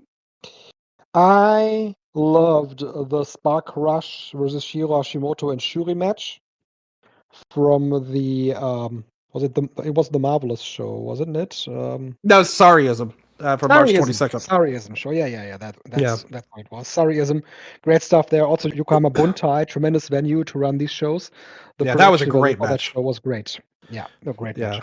One of the, if not the best tag team match of the year happened at Dragon Gate, actually. April 26, Jackie Kamai and Rita versus Kaketora and Suzumu Yokosuka. Great match. A great match, yes. I just mentioned the Apple Universe show. There we had Bali and Aki versus Mei Suruga. Tremendous match as well. 8.98 on Cage Match. Yeah. And then we go to my 2 and 3, and it once again shows where All Japan Pro Wrestling is this year. Number 3 for me is the aforementioned Go Shiozaki versus Yuma Anzai match from April 12th. And my number 2 match of the year, because I love both guys, and especially Yuma Anzai, it is Kento Miyahara versus Yuma Anzai in their. It was a 30-minute time-limit draw, I think it was, on April 18. Okay. Just one of the greatest matches I think I've seen this year.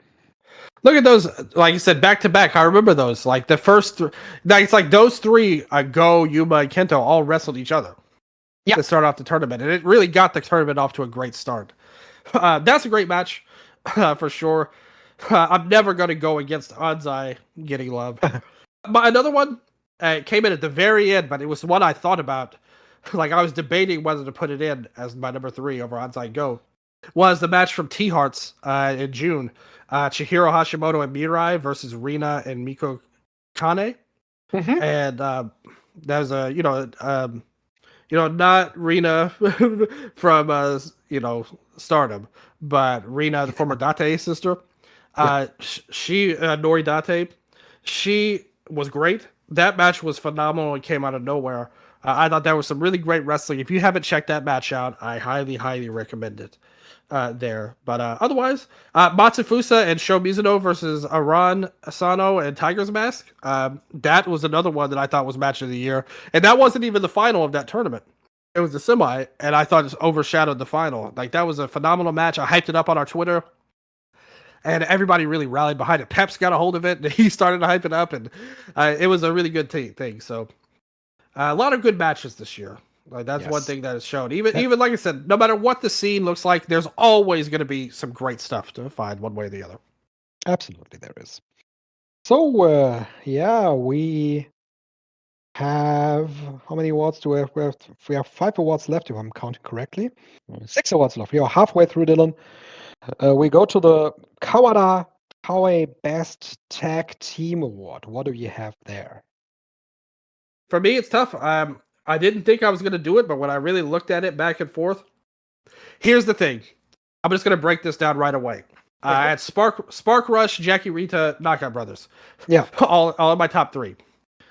I think Spark Rush and Jackie Rita are better teams, like pure talent-wise, than Knockout Brothers. But I thought Knockout Brothers had the best half year. Like, if you look at pure... Yeah, exactly. Like, purely their 6 months. Yeah. The Knockout Brothers had the most big matches, and they had the most great work. Spark Rush was great when they were in there, but they weren't a consistent tag team as much as Knockout Brothers. And Jackie Rita, they should have been number 1, but the booking hampered them. You talked about their match with Kage and Susumu. They could have done that every single show, but they were not going to be allowed to do that with how they booked them. In the words of our listener, Ashutosh, they were jobbers. Once they lost the tag belts, the Twin Gates, they were jobbers with belts. Now they're just jobbers. Like, that's how they booked them. Like, that's not right. So to me, even though I like those other teams more on paper, the Knockout Brothers had the best half year for me. So I would put them as number 1. And I agree with the listeners on that. Yeah, I totally get that. I totally understand that. And it is also my vote. The KOB Knockout Brothers, the number 1 for this award. I didn't consider Spark Rush here, not for the top 3 at least, but they were higher up in my list. My number 2 team is Jackie Kama and Rita. Even though their booking was terrible, their wrestling is tremendous as a team, as a tag team, and in the trios. They always excel. Wherever you put them, against whoever they put them, you have to consider the trios for Dragon Gate as well. That's how the company works. So I just mentioned the Kagetora and Susumu Yakusuka match. They excelled whenever they get the chance to do that. My number 3 tag team is a tag team that I don't think anybody voted for, actually. For example, Dylan, we have teams that got votes here. Knockout Brothers is the obvious runaway winner here. Then we have Jackie Rita on number 2, Spark Rush on number 3, Titans of Calamity on number 2, and others that got votes here is Aaron Sano and Tiger's Mask. We mentioned Aaron Sano. Tiger's Mask is helping him to grow in Osaka Pro. Yep. With Great Khan and Henare. I don't know why, but Callum Newman voted for him.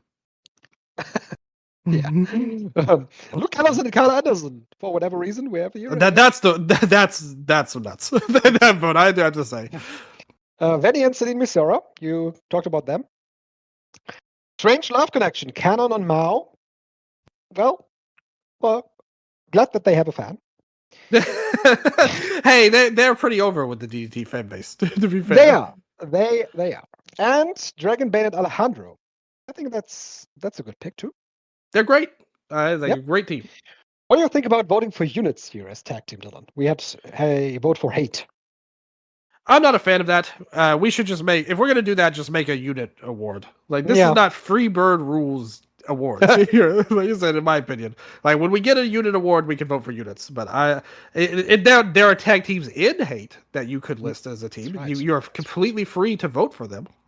If Mhm. you want to vote for BMI 2000, you're welcome to do that on there, but just not as a unit. That feels like cheating to me. That's just my opinion. My number 3 tag team that I voted for this year, another tag team, or another vote for All Japan Pro Wrestling, it's Atsuki Aoyagi and Rising Hayato. Yeah, For why did they example, get a vote? They're a I don't great know. team. They're a great Yeah. team and they completely fly under their radar. I want to mention some matches. February 15, Atsuki Aoyagi and Rising Hayato against Fuminori Abe and Seiko Tachibana. 7.29 on cage match. Then they had the final for the Zenichi Junior Tag Team tournament against Mochizuki Junior and Ryo Inoue. 7.58. Then they had mostly multi-man matches before they could wrestle for the All Asia Tag Team title because it was bounced around in Dragon Gate. Of course, Genki Horiguchi had to get his hold onto that title. We had the match against Ishin and Yoshiki Kato on the show that you mentioned, the June 18th show, 7.68 on cage match, and the one with Shota Kofuji and Yuma Anze that doesn't count for this half year, but it was a tremendous match, 8.05. They are a great tag team. Yeah, I think their half year is very comparable to Jackie Rita's, and that doesn't make a lot of sense. Like when you see where they are in the promotion, but if you really just look at it, like I think their stuff is not far off, if not right up there with them. Maybe even a little better. Like overall, if you want to count, like go deep into it, just in terms of total. So, yeah, I think they were probably the biggest snub of the awards so far because they deserve it. They're a really great tag team. Good job on your part. Yeah, so that is the tag team, the best Kawada Taue Best Tag Team Award, and we have another legend for the next award. It's the Yushin Thunder Liger Award for the Best Junior Heavyweight. I want to toss it to you, Dylan. Let's talk about the juniors. This is the one I disagreed with most of all the awards. Same. Yeah, like to me, Ryoya should have won this. Like it's nothing against Kosei Fujita at all, who had a fine year. Like there's nothing. He wrestles very good. I didn't like that tournament at all, but I thought in most of the best matches he was usually in them. Yeah. I will admit that fact. He had the good run with Eagles as the team as well. Like they had some really good matches. That match with Robbie X and Ishimori got way over in April.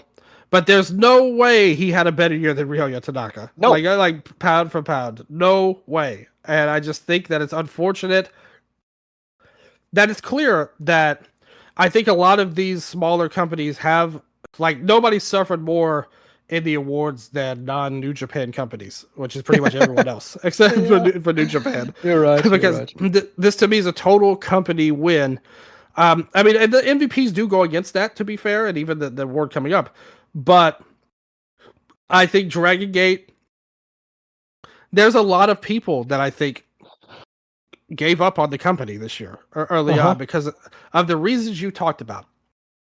The booking was so terrible that you couldn't be invested in anything.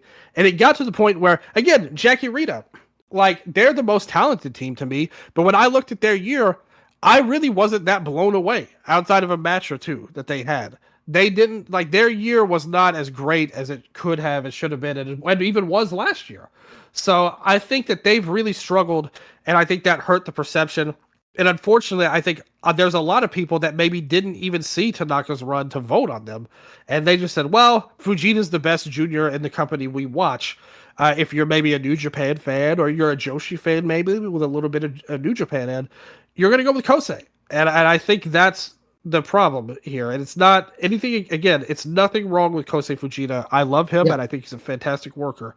But Tanaka was the rightful winner, and I would stand on that, 10 toes down on that. There's a point that I wanted to talk to you about at Dragon Gate when we talked about best promotion, but I forgot, so I'm going to do it right now here. And I want to tie it to Tanaka. Off the air, I said that Tanaka's run in Dragon Gate feels like it's booked by someone else than the one that books the rest of the company.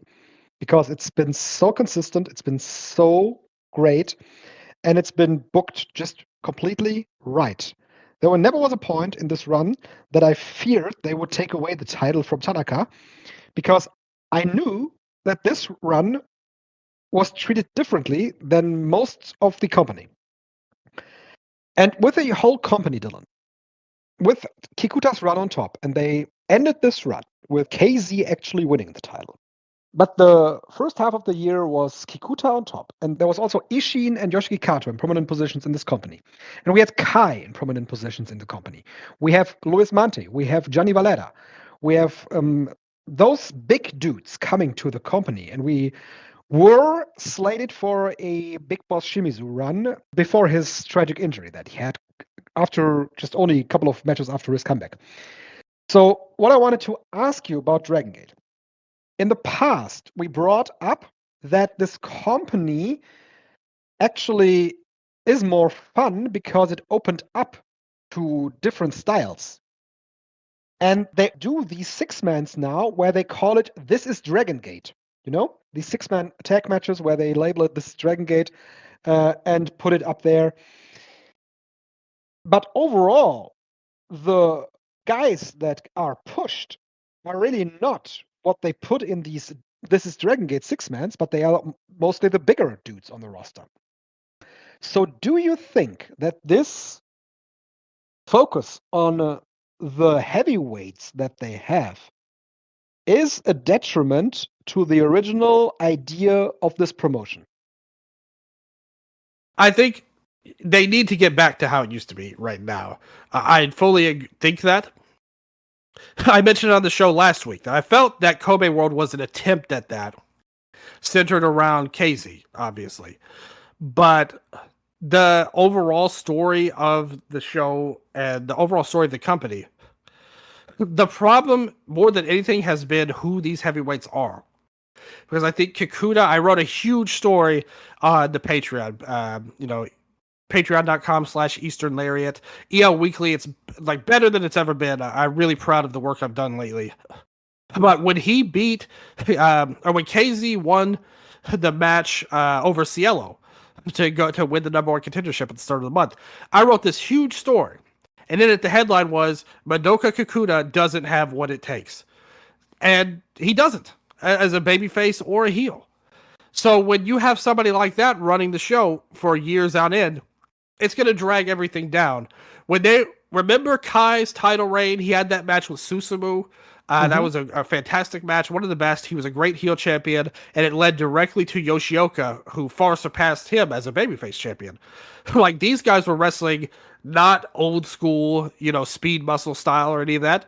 They were wrestling heavyweight style main events. Yoshioka inspired by Tanahashi, obviously. They were, and we all loved that. And they were successful business wise. Things were going well, but they went into a direction where I think people got in their own heads way too much, and specifically surrounding Shun Skywalker, I would say, and where all of this storyline stuff, going back, all the failure they had around Luis Mante, winning the title in that Dom 3-way match and going right back to Shun, and then that reign flopped hard.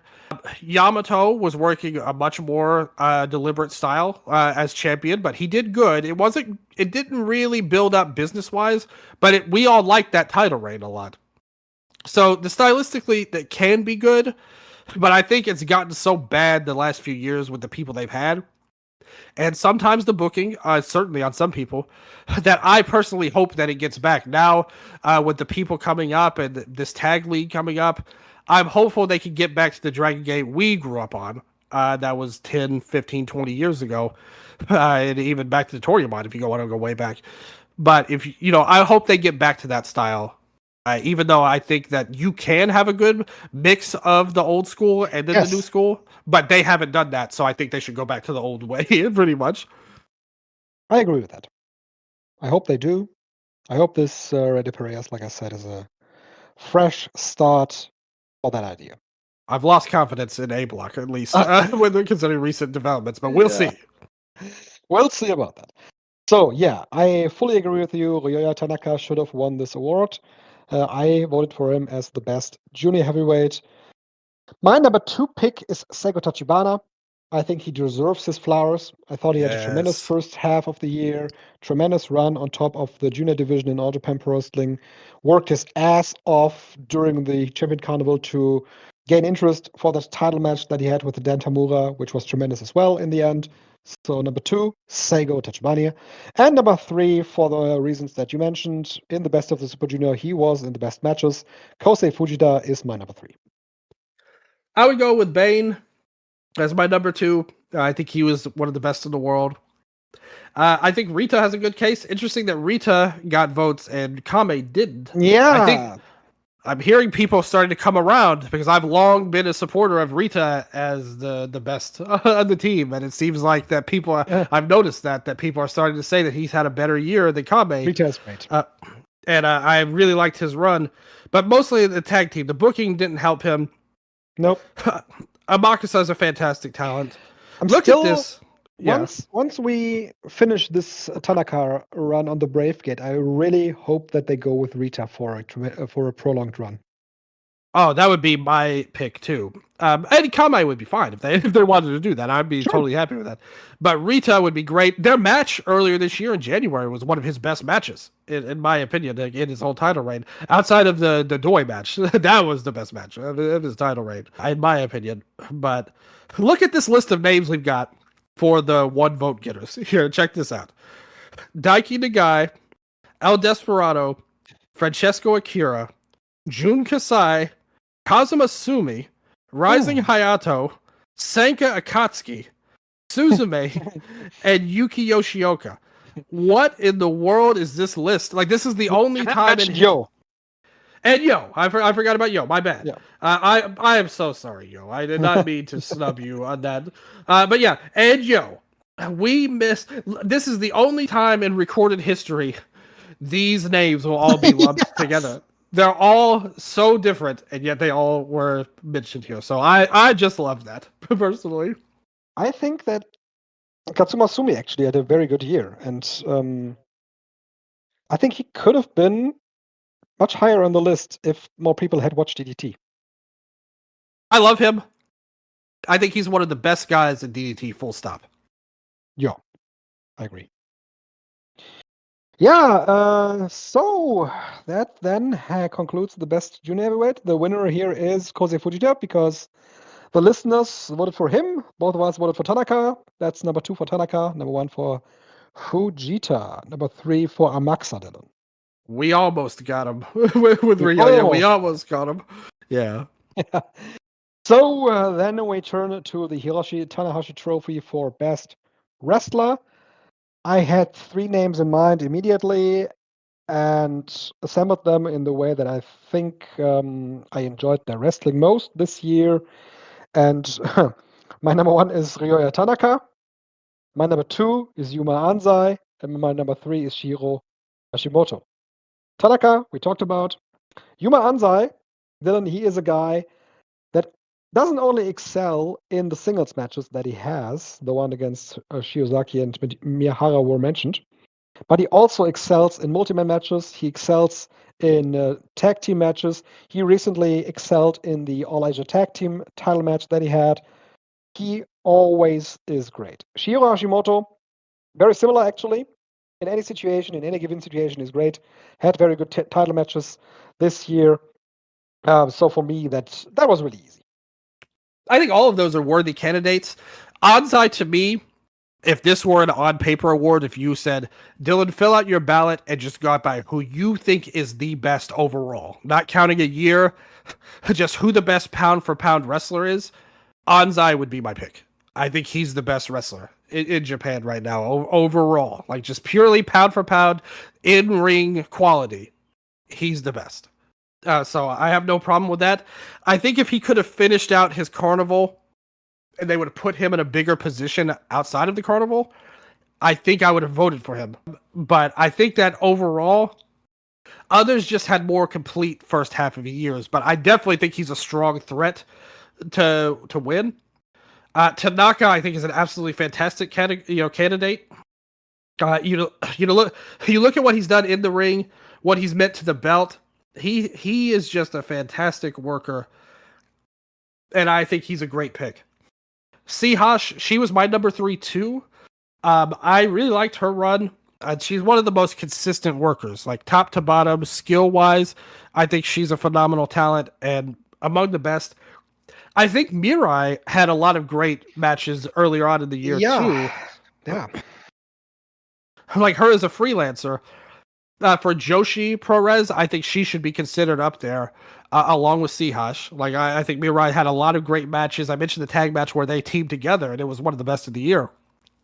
But I actually think like we're going by what happened. We're rating the overall from January 1st to June 30th.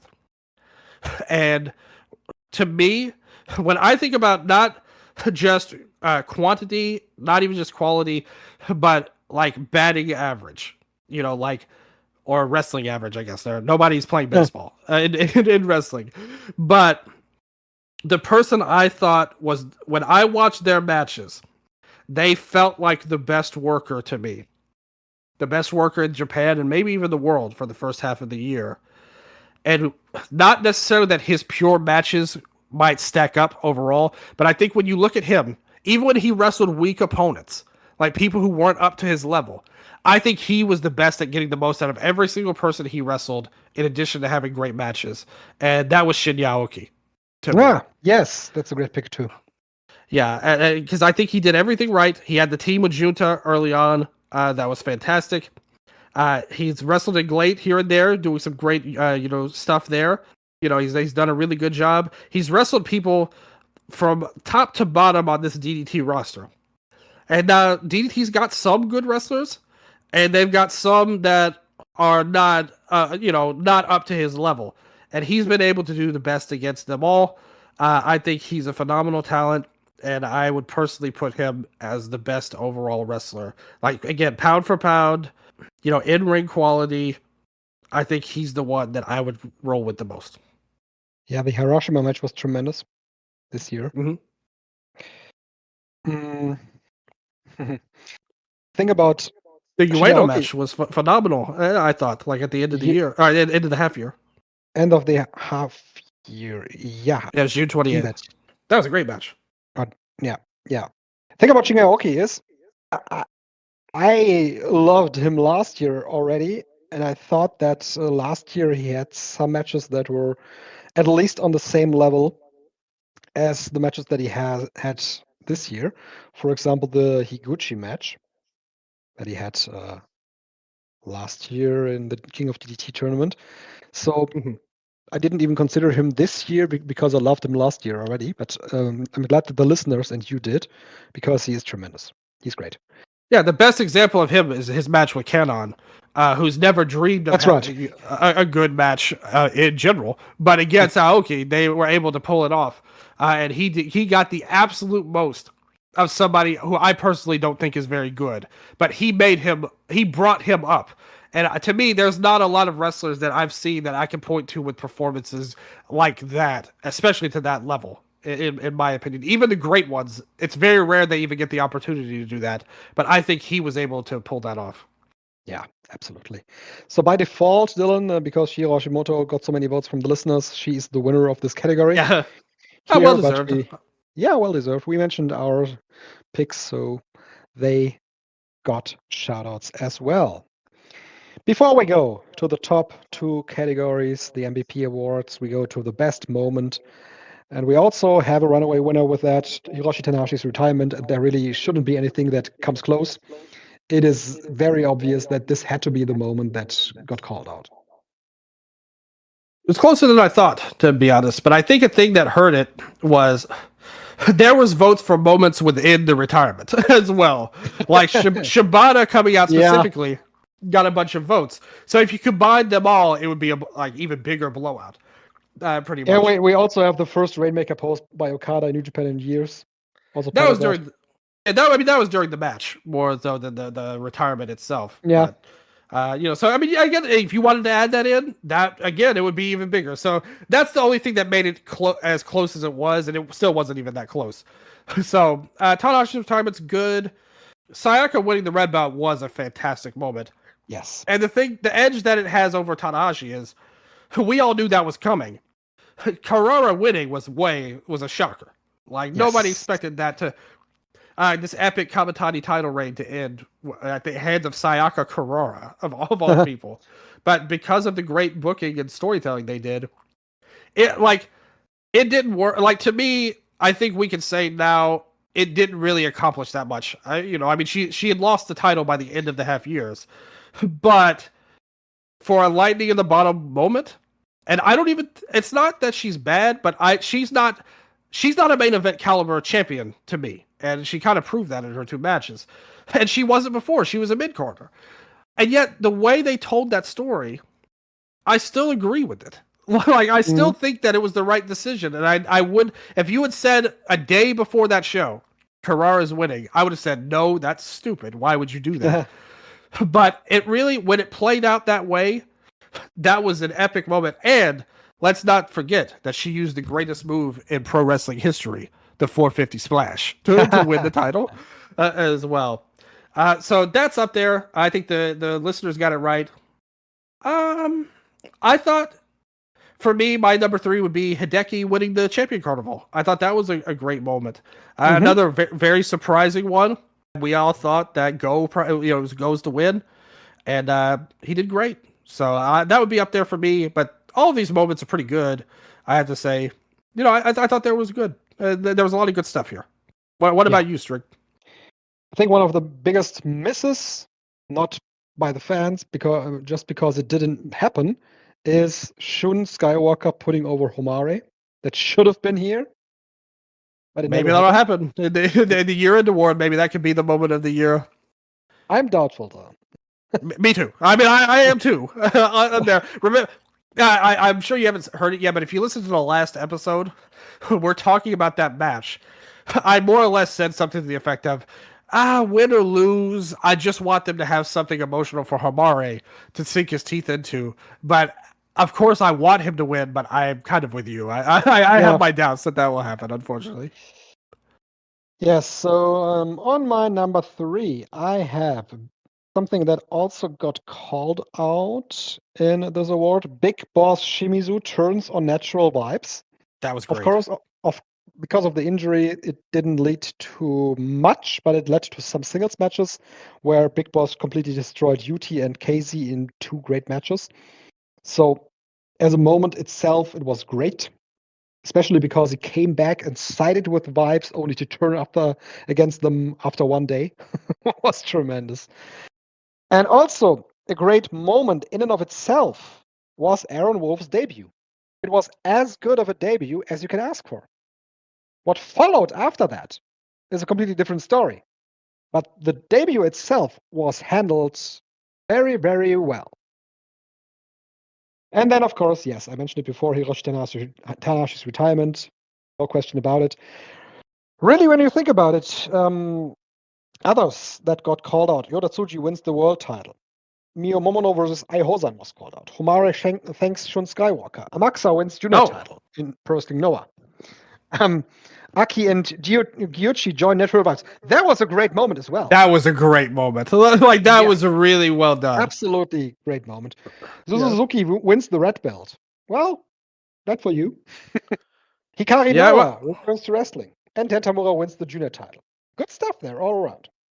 Yeah, all of those were good. Like, to me, Noah coming back was nobody expected that. Yeah. So, I mean, she's going to have a long road. Like, nobody wants to work with her. But I hope that they can...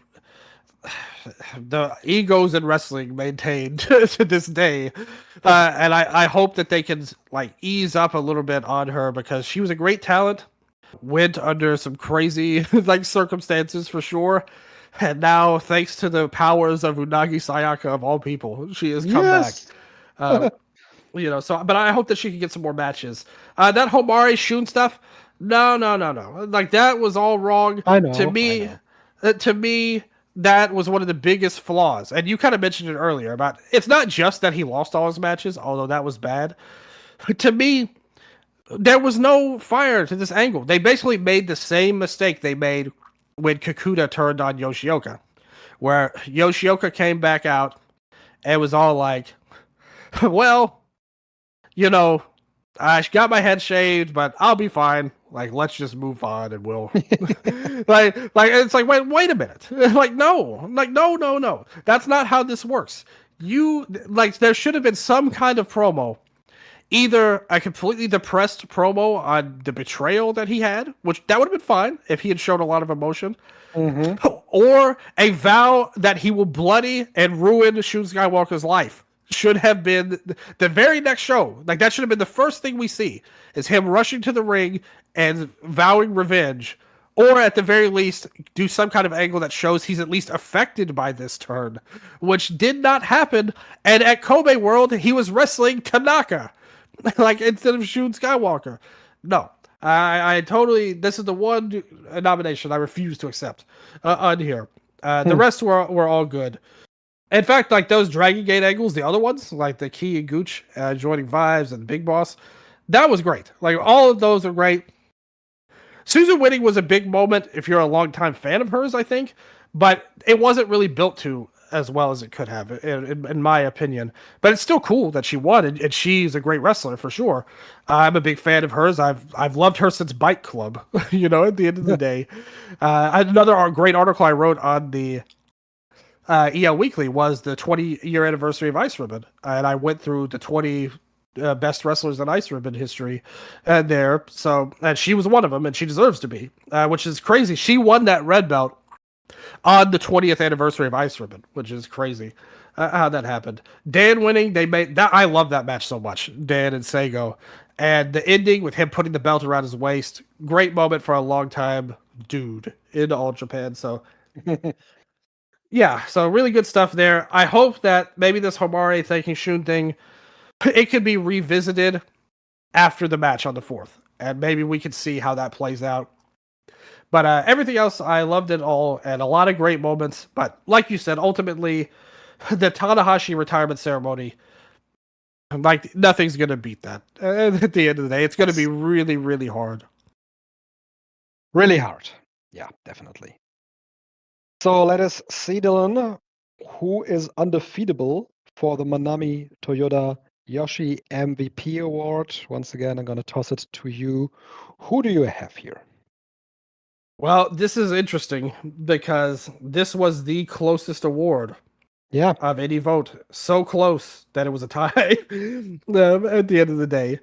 So we're going to have to make some decisions here. It is the half-year award, so ties are at play. The year-end awards, we brought it to votes before to determine a true winner. But the half-year, we can have a tie here, so it's not illegal to do that. I'm going to ask you, like, because I've gone first the last few awards. What was your vote? So when we go to Shiro Hashimoto and Sayaka Mitani, those are the two that received the most votes from the listeners. When I'm going to the metrics that we always talk about for the MVP award, and we talk about the promotions they wrestle for, the clear answer that I want to give you, Dylan, is Sayaka Mitani. And it is for the reasons that you laid out earlier. She is so important on top of Stardom, and such a integral part of the success that they had ever since she became champion. She became Red Belt champion, and she also was part of two tremendous moments this year with the Starlight Kid match and the Sayaka Kurara match, where she won the title. Is that it's that Sayaka Mitani has that edge over Shiro Hashimoto, where Shiro Hashimoto is clearly so important for Sendai Girls that you can't underestimate that. The company has had one real major show this year with this first half year. The one from early July doesn't count. The one from April in Kirkenhall, where she didn't even headline. She had title matches in smaller venues. So Yoshi MVP, in my opinion, can only be Sayaka Mitani.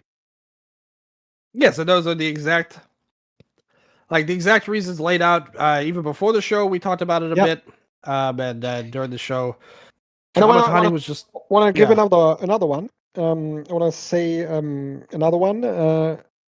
she didn't even receive. Oh, she received a single award.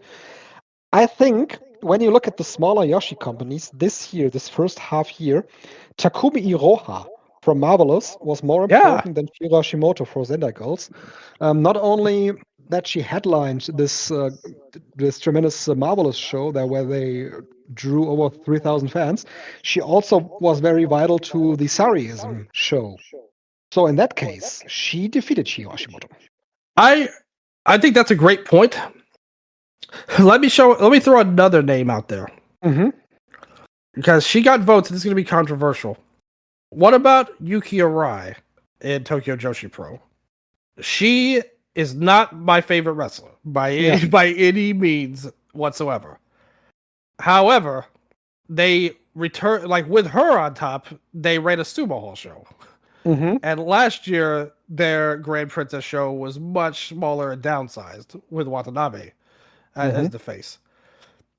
I think that they have been able to do a lot with her as champion. Um, it's not like they're super high up, but I do think she has to be considered responsible from a pure business sense on there. I think you'd have to take out the wrestling for it because there's no way she's on the level of any of these names that we've mentioned. Uh-huh. Yeah. Yeah. But in terms of overall value to a company, I think she actually isn't a bad choice. Like to be honest, I you know. agree. I wouldn't put her on top because when you look at the follow-up shows to that, Yeah, with exactly. her on top, those didn't do out of the ordinary for Mm-hmm. TJPW. Always around 1,000. And that's a fair point overall, I would say.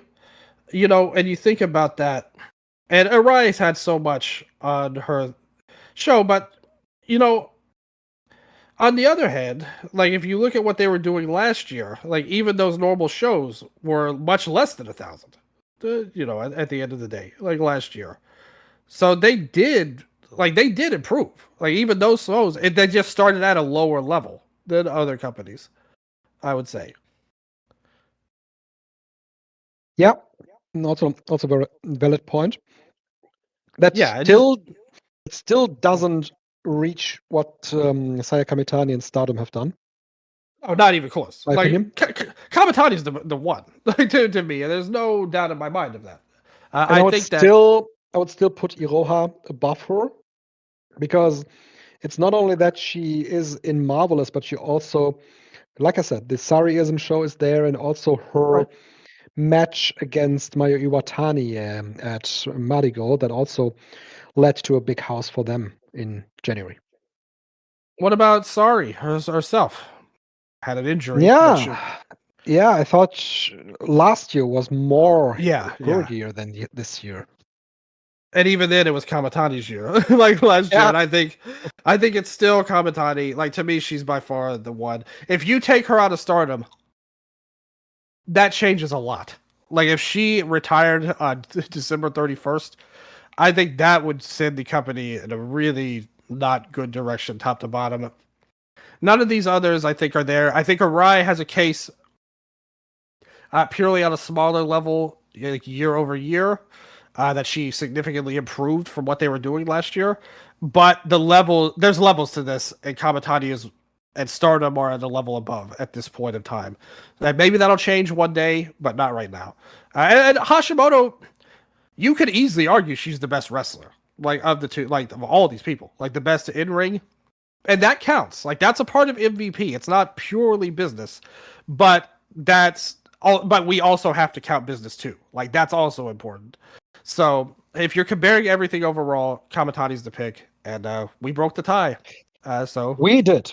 yeah, Saya Kamitani wins this MVP award, the Manami Toyoda Yoshi MVP, which leaves us with the Kenta Kobashi MVP for the overall MVP for the first half year of 2026. And Dylan, where is Saya Kamitani in this award for you? see, this is the problem. This is going to lead to some interesting dichotomy, considering we gave the award to Kamatani, Whereas Mhm. Hashimoto also is in the lead with this award, and Kamatani Uh, can't catch up. yeah, Um, I I would take Kamatani over Hashimoto for sure. me too. Um, overall, though, now we're kind of going all over the place. She didn't even get a single. Oh, she gets. Oh, she did get 7 votes. Yeah, yeah. Yeah. So she's up there, but she can't Hmm. tie, unfortunately. No. Um, I think now we've opened it up to all the companies. Let's just run real quick, go over the top 5 and see who has a case here that the Yeah. fans voted. If we could see somebody to beat Hashimoto, because we both disagreed with that, and she's Yeah. number 1 right now. Tanaka at number 5. Yeah. Tanaka is my number 3 vote for MVP overall because he was the key factor that made Dragon Gate watchable in the first half of this year. I completely agree with that. He to me is like in sports, and I made this comparison in other years. I think he has a case. He doesn't really have any drawing case to begin with, other than some good shows. He was on top, like when he faced Doi and all of that, and some Yep. stuff he's contributed to, but nothing compared to Kamatani or anything like that. But still, the fact of the matter is, without him, this company is in a complete dead zone for the first half of the year, and because he's there, he basically kept it from drowning. You know. And it's Yeah. the idea of a sports team, the best player on a bad team, and he keeps them alive. Yes, they didn't really win the title or anything like that, but without him, they would have been the worst team in the league. And with him, they were able to hang in there. So I think he's got a really good case. Kamatani at 4. We kind of went over her case. We would take her over Hashimoto for sure. Who would you Yes. pick, Kamatani or Tanaka as MVP? I would pick Kamitani over I think Tanaka. so too. Yeah, the business is just too strong with her Yeah. over Tanaka. Kento here, it Yeah. was number 3. When we talked about it at the end of the last episode, he was who we both had our eye on, like Mhm. as the MVP pick. And I think that the case for him is very strong. I think so too. My argument for and against him is that he is the ace of the company. He's been the champion all year, or most of the first half of the year. Not all of it, but most of the first half of the year. No, he's been there the whole time. He's been there the whole. Yeah. Yeah. He's been the champion the whole time. So he's he's been the main eventer all year. They've had their best run in years with him on top. But we've talked about it earlier. The whole company's rolling right now. It's not just Kento. Like there's a lot of people contributing, and if Kento left, all of those same people would still be great and doing great things now. So how valuable is he compared to Kamatani? I don't know. At the end of the day. But he is valuable and a viable contender. That's why he's in the top 3 by the fans. Would you take Kento or Kamatani? I would go with Kento over Kamitani for this one because I I think think that he's had the yeah. yeah. I was gonna say I think he's had the better wrestling year than Kamatani. Even though I Yeah. like Kamatani's match with Kid, I think the overall landscape of his first 6 months were better than Kamatani by a pretty significant margin, I would argue. Yeah. And also when you look at the drawing ability of Kento Miyahara for his company, we mentioned the the Champion Carnival final, and I'm also looking at the title matches that they did outside of Tokyo. There was the one in January with over 1,000 fans, the one in Hachioji close to Tokyo with 1,750 fans, and just recently the one with Ren Ayabe, not a really credible challenger in Kobe with almost 900 fans. I think Kento on top is what is the driving force behind All Japan's 6 months that they had. And finally, Yoda Tsuji in second place. When we talk about Kento Miyahara and Yoda Tsuji, it is very clear to me that it can only be Kento Miyahara because Yoda Tsuji didn't even headline the show where he won the title. It was not his draw. It was Tanahashi's draw. Yeah, it was Tanahashi. And they took away the title from him for 2 months, and they gave it back to him just at the end of the period here in June. So not really a year where I can grade his drawing ability and his importance for the company. I agree. He was second, though.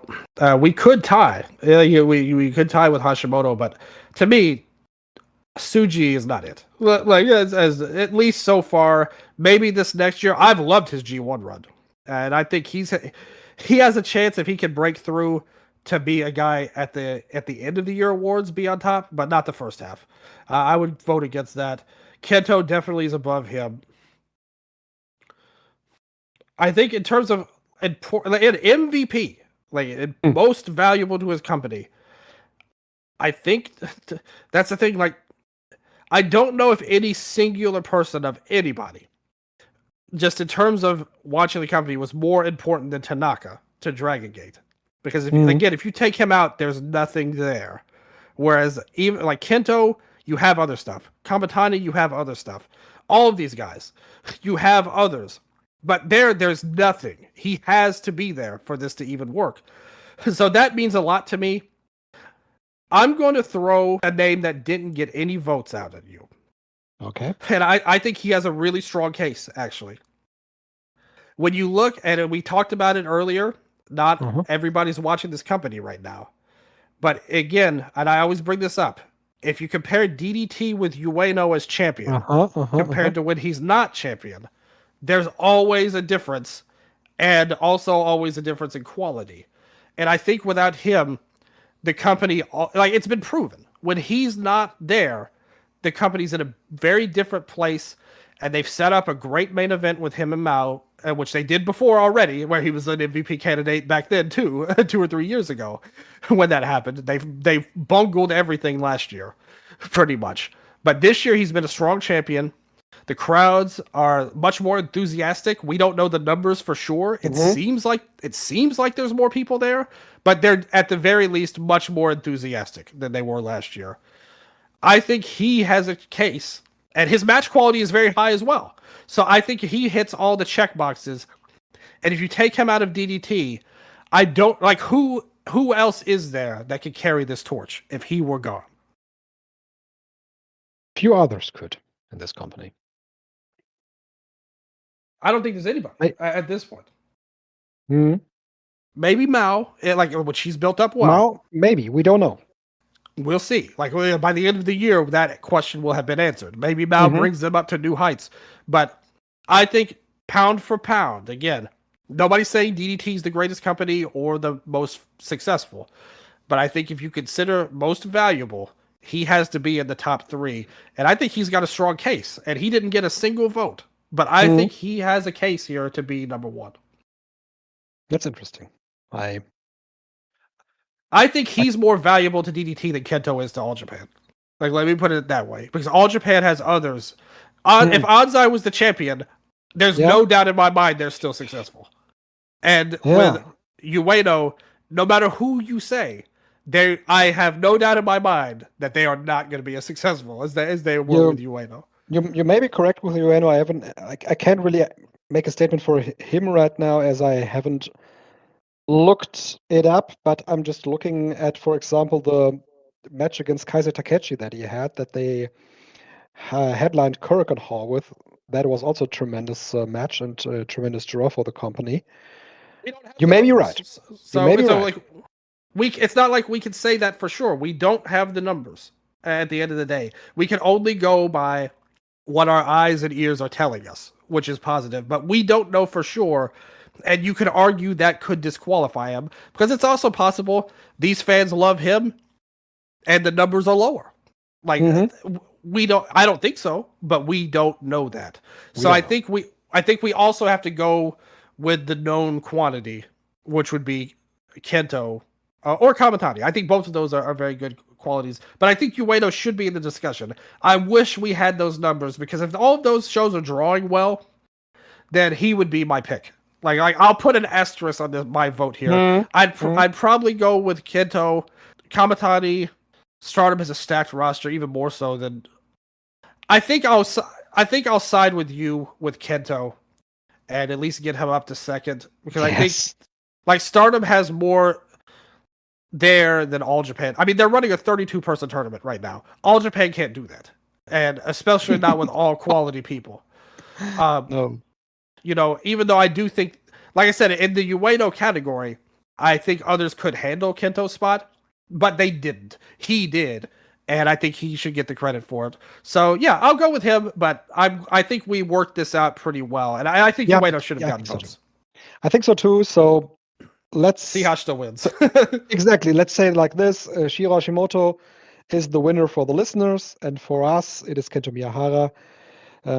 That's, I think, a good way to finish up this award and finish up the awards overall, which I am overall, Dylan, I am really happy with how it all turned out. Most categories I thought got good winners and got correct winners.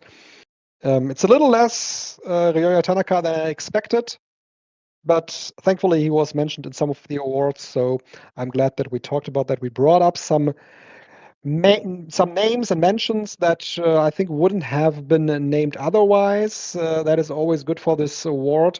And I also want to give a shout out to the listeners because they brought up, for example, some moments, some tag teams, some most improved that I wouldn't have thought about, but they thought about.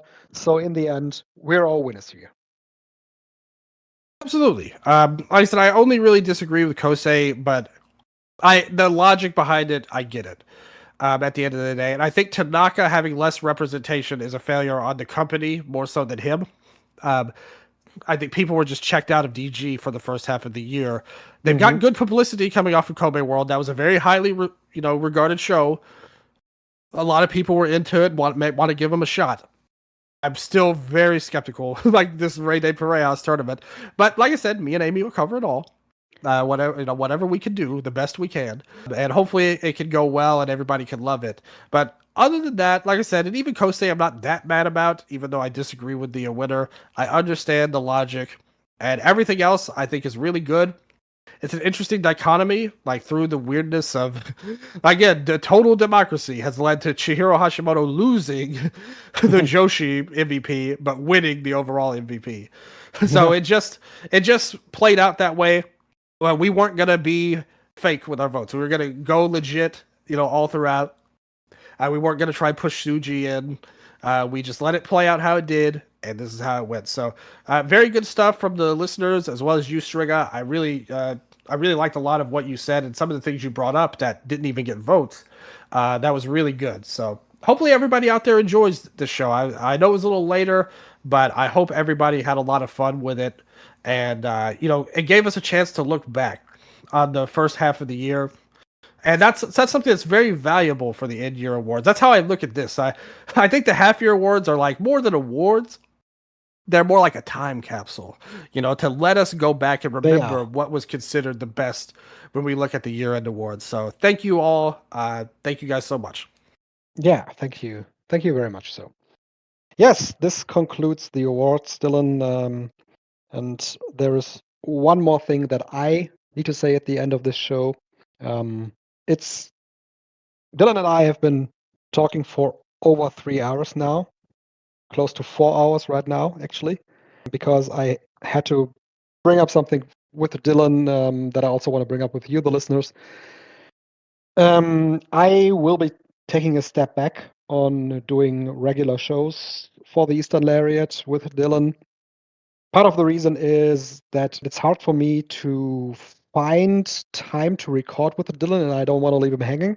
For example, I will be gone in August, can't talk about the G1 with him, and it probably will be hard to find regular recording times with us in the next couple of weeks. My professional and personal life changed over the last couple of weeks and months, but more importantly, and that is what actually Dylan brought up when we talked about it, and I did not bring up, but overall, I think Dylan is right when he said it to me. Is that for quite some time, my heart really wasn't in it anymore, and it was sometimes hard for me to bring myself to doing these shows. Whenever we did it, I was there for it. I was loving it and loving it with Dylan. But for the most part, it's hard for me right now to find time and justify time um, doing the show, recording the show, cutting the show, and then putting it up. So I will be taking a step back from that. I told Dylan I will still be there for the important stuff, and the important stuff, of course, is the end of the year, that the year-end awards that Dylan just mentioned. And whenever I feel that I need to talk about something in Japanese pro wrestling with Dylan, I will be here. I will be with the Eastern Lariat. But for now, I will be already taking considerable steps back. You probably seen it on my Twitter account. I try to be less online and to just like tweet less and just be less online there. I want to say that, and also just I don't know I don't know how to finish this sentence actually. I just like I said, I'm gonna taking steps back and being online, being a full-time podcaster. I will be not doing that anymore. Well, let me just say this as a response that I told you, and I'll tell the people now. When I said that you didn't have your heart in it, it was for the exact reason you said. Like when you were on the show, I always thought it was still up to our usual quality. Like there was never times that I thought that you like half-assed it on the show. It was getting there. that was the problem. And like I told you, just like we've spoken about on this show, we've not lied about that. We've not tried to sugarcoat anything, even though it's what we love and what we cover. The scene is not at its best point at the moment. And I really understand where you're coming from. It's not just you. A lot of the fans have taken a step back from Japanese wrestling as a whole. But just like I told you off the air, wherever the show goes and I'm able to take it, the show's not going anywhere, by the way. I'm going to keep doing it in some form or fashion. We'll see about a new host of some sort that could come on more regularly. Again, I don't have any plans of this. I was just told this today, of course, but I'm sure I can figure something out. And I will. I absolutely will figure something out. Strigga, I can't for you to come back on personally because you are not only the best host that I could have asked for, 10 years ago when I came on, you're also somebody who we've been through all these stuff in your personal life that happened, all the stuff in my personal life that happened all these years ago. We've gone through thick and thin controversies and people coming after us and like all kinds of crazy stuff we've been through. And but most importantly, the fans always being there, the ones that have stuck around that maybe have listened for all these years, back when my microphone was terrible and, and everything like that. And all the technical difficulties, not just with me or my microphone, but for everything. Like we had to really learn and grow together for something that, it's not like we were trained for this or anything. We had to learn. And you were irreplaceable to the show. And it'll never be the same without you. One thing I'm probably going to do is find some sort of new intro for the show, like when you're not on. I always do that anyway, actually, if you notice. Yes. Now I'll have to figure a normal one out that'll be used all the time. But Rainy Day is our song, and I don't like doing it when we're not both on. And I hate that we haven't been able to do more, like, because I do know a lot's happened, and like I said, the scene has sucked, but at the end of the day, I love this show so much, and I specifically love doing it with you so much, that it's never going to be able to be replicated. It's going to go in a different direction. Maybe it'll be great and bigger and better one day, but I'm always going to think about me and you. Like, to me and you are the Eastern Lariat. And I'm hopeful that we can move into a new chapter that can be just as great. And we can do some great things with whoever that is going forward. But I love you, man. And I'm going to really miss doing these shows all the time. Whenever, like I said, earlier this year, I went through a terrible situation personally that led to some things. And when I got back, the first thing I thought I wanted to do was to get on here with you and do a show about something. And you were busy then too, but we eventually did make it happen, and we got back to, And like I said, the schedule hasn't been great for a while now. It's No. obvious. We're all aware of that. It's not like it's gone under my nose. And there's been times I've wanted to like, damn it, Strigga. Like there have been Mm, times I felt that just in terms of scheduling. But whenever you're on the show, I've never once felt like anything other than where we were 10 years ago when I didn't know anything about. Well, I knew stuff about wrestling, but I didn't know about podcasting or get to the level I'm at now. So I just want to thank you so much, man, for all that you've given me over the past 10 years and all that this show has given me. And like I said, I'm not going to cut you out. I'll probably design a new logo when the time comes or new artwork, but I'm still going to put you in there somehow. I promise. I okay. will never I will never let you go fully. And I told him this, by the way. I'm letting Yeah. everybody know this. I didn't want him because when he messaged me, he was like, "I'm retiring." And I was like, my bones shook a little when I heard that. But when we talked about it a little bit more, like you said, like you'll still be around every now and then, Yeah. that made me feel a lot better, honestly. So, and who's to say? Who knows? And like, have you guys seen this world that we're living in Mhm. right now? Who knows what this thing is going to look like in a year? Yeah. Maybe, a step away, you're going to miss it. Maybe you get the itch. Like, how many wrestlers have gone and retired and came back? You could be like the podcast Terry Funk, for all we know, on there. And if that ever happens, I For promise you, for we the will sake pick back up. for the sake of the show, it's the Atsushi Onita. That's Yes, the Onita of Eastern Lariat for sure. And yeah, yeah, yeah, man. I mean, I loved doing the show with you. I couldn't have asked for a better co-host as well. So that's definitely a compliment that I can give back to you. It's it's a it was a hard decision for me. It took some yeah. weeks for me to realize, but for me, it feels like it's the right decision right now. Um, we'll see where that goes. We'll see where the show goes. I'm definitely sure that it's in good hands with you. It's been part of our life for the last Yeah. for the majority of the last 11 years. So it is hard to let that go. But the more that I thought about, the more I came to the conclusion that for me personally, right now, it is the right decision. That's totally fair. There's like zero negative emotions from me other than sadness and you going, but Yeah, none. same man. But like everything you said, I totally get. I really have no argument because, like I said, my instinct is to be like, "Damn it, Striga, no! Like you can't leave like this. We have to keep going for whatever reason."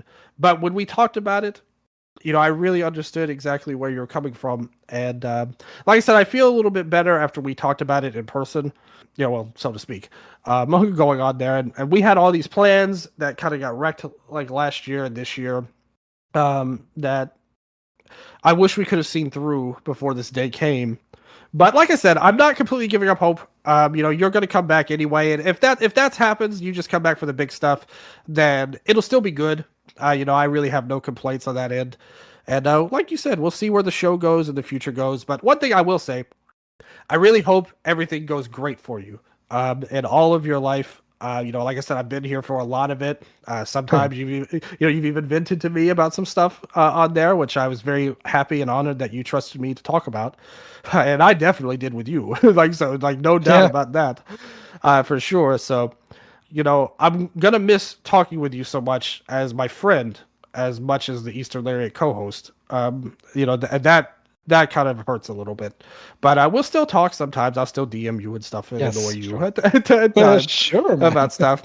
And anything I do, I'm gonna probably ask your opinion on too. Like when it comes to the Hmm. show, I'm not gonna just go rogue or something like that. Even if you give it to me or whatever like you said, I still want your opinion on things because I trust you. And then there's been times where you've praised some things I had in mind and did, and there's been times where you were like, maybe that's not the best, and it ended up being right. Like you were right, and like I said, I look at you with so much respect and love that I feel like my big brother's moving away, kind of like that. And I never had one, obviously, but that's my feeling right now. So hopefully, though, like I said, he'll be back at some point, one way or the other, and we all have something to look forward to with that. And like I said, I'm not just going to go into the shadows. I'm going to do my best to make it even better going forward. And hopefully we can get it in a groove to where Strigga's like, damn, man, I have to come back. Dylan's doing too good. Like, I can't let him get all this credit on there. Which, of course, you would Oh man, easily come back. there would be no one else that would give that to you, give the credit Thank to you. than you, because you've been here, you've been my brother for so many years now, and yeah, that's just how it is. Well, thank you, and I'm glad that we were able to talk this out man to man and share it with all of our amazing listeners who I love with all my heart. Yes. So I'm going to miss that, but like I said, I mean, you still got the thing to the Twitter account too. If you ever want to pop on there or see what I'm doing, or if you, like I said, I'll DM you and annoy you at times. I'm sure about all kinds of stuff. But unfortunately, it means I'm going to have to leave Shalky in FC 26. And I'm gonna make the move. Yeah. Everyone dreads. I'm moving to MLS. Oh No. no. That's what you like. This is the consequences. Like you said, for leaving, I have to go to Nashville SC now on here. But no, man, I really appreciate you, and I can't wait till we talk again, whatever form that takes, or whatever happens, or Same. whenever it happens. I can't wait to see you again, man. Same goes to you, and also thank you all to the listeners, to the amazing listeners, to the amazing community we built over the last couple of years. Not only for this show, but for all of the shows that you listened to, for the countless hours that you listened to us ramble around Yeah. about pro wrestling in Japan. It's a great niche to be in and to talk about. I feel honored that I got the chance to do this show, and I will feel honored every time that I will be back here. And I'll be honored to have you on again. And I'll miss you, man. Miss you too. So want to thank you all for listening here, and goodbye. Sayonara.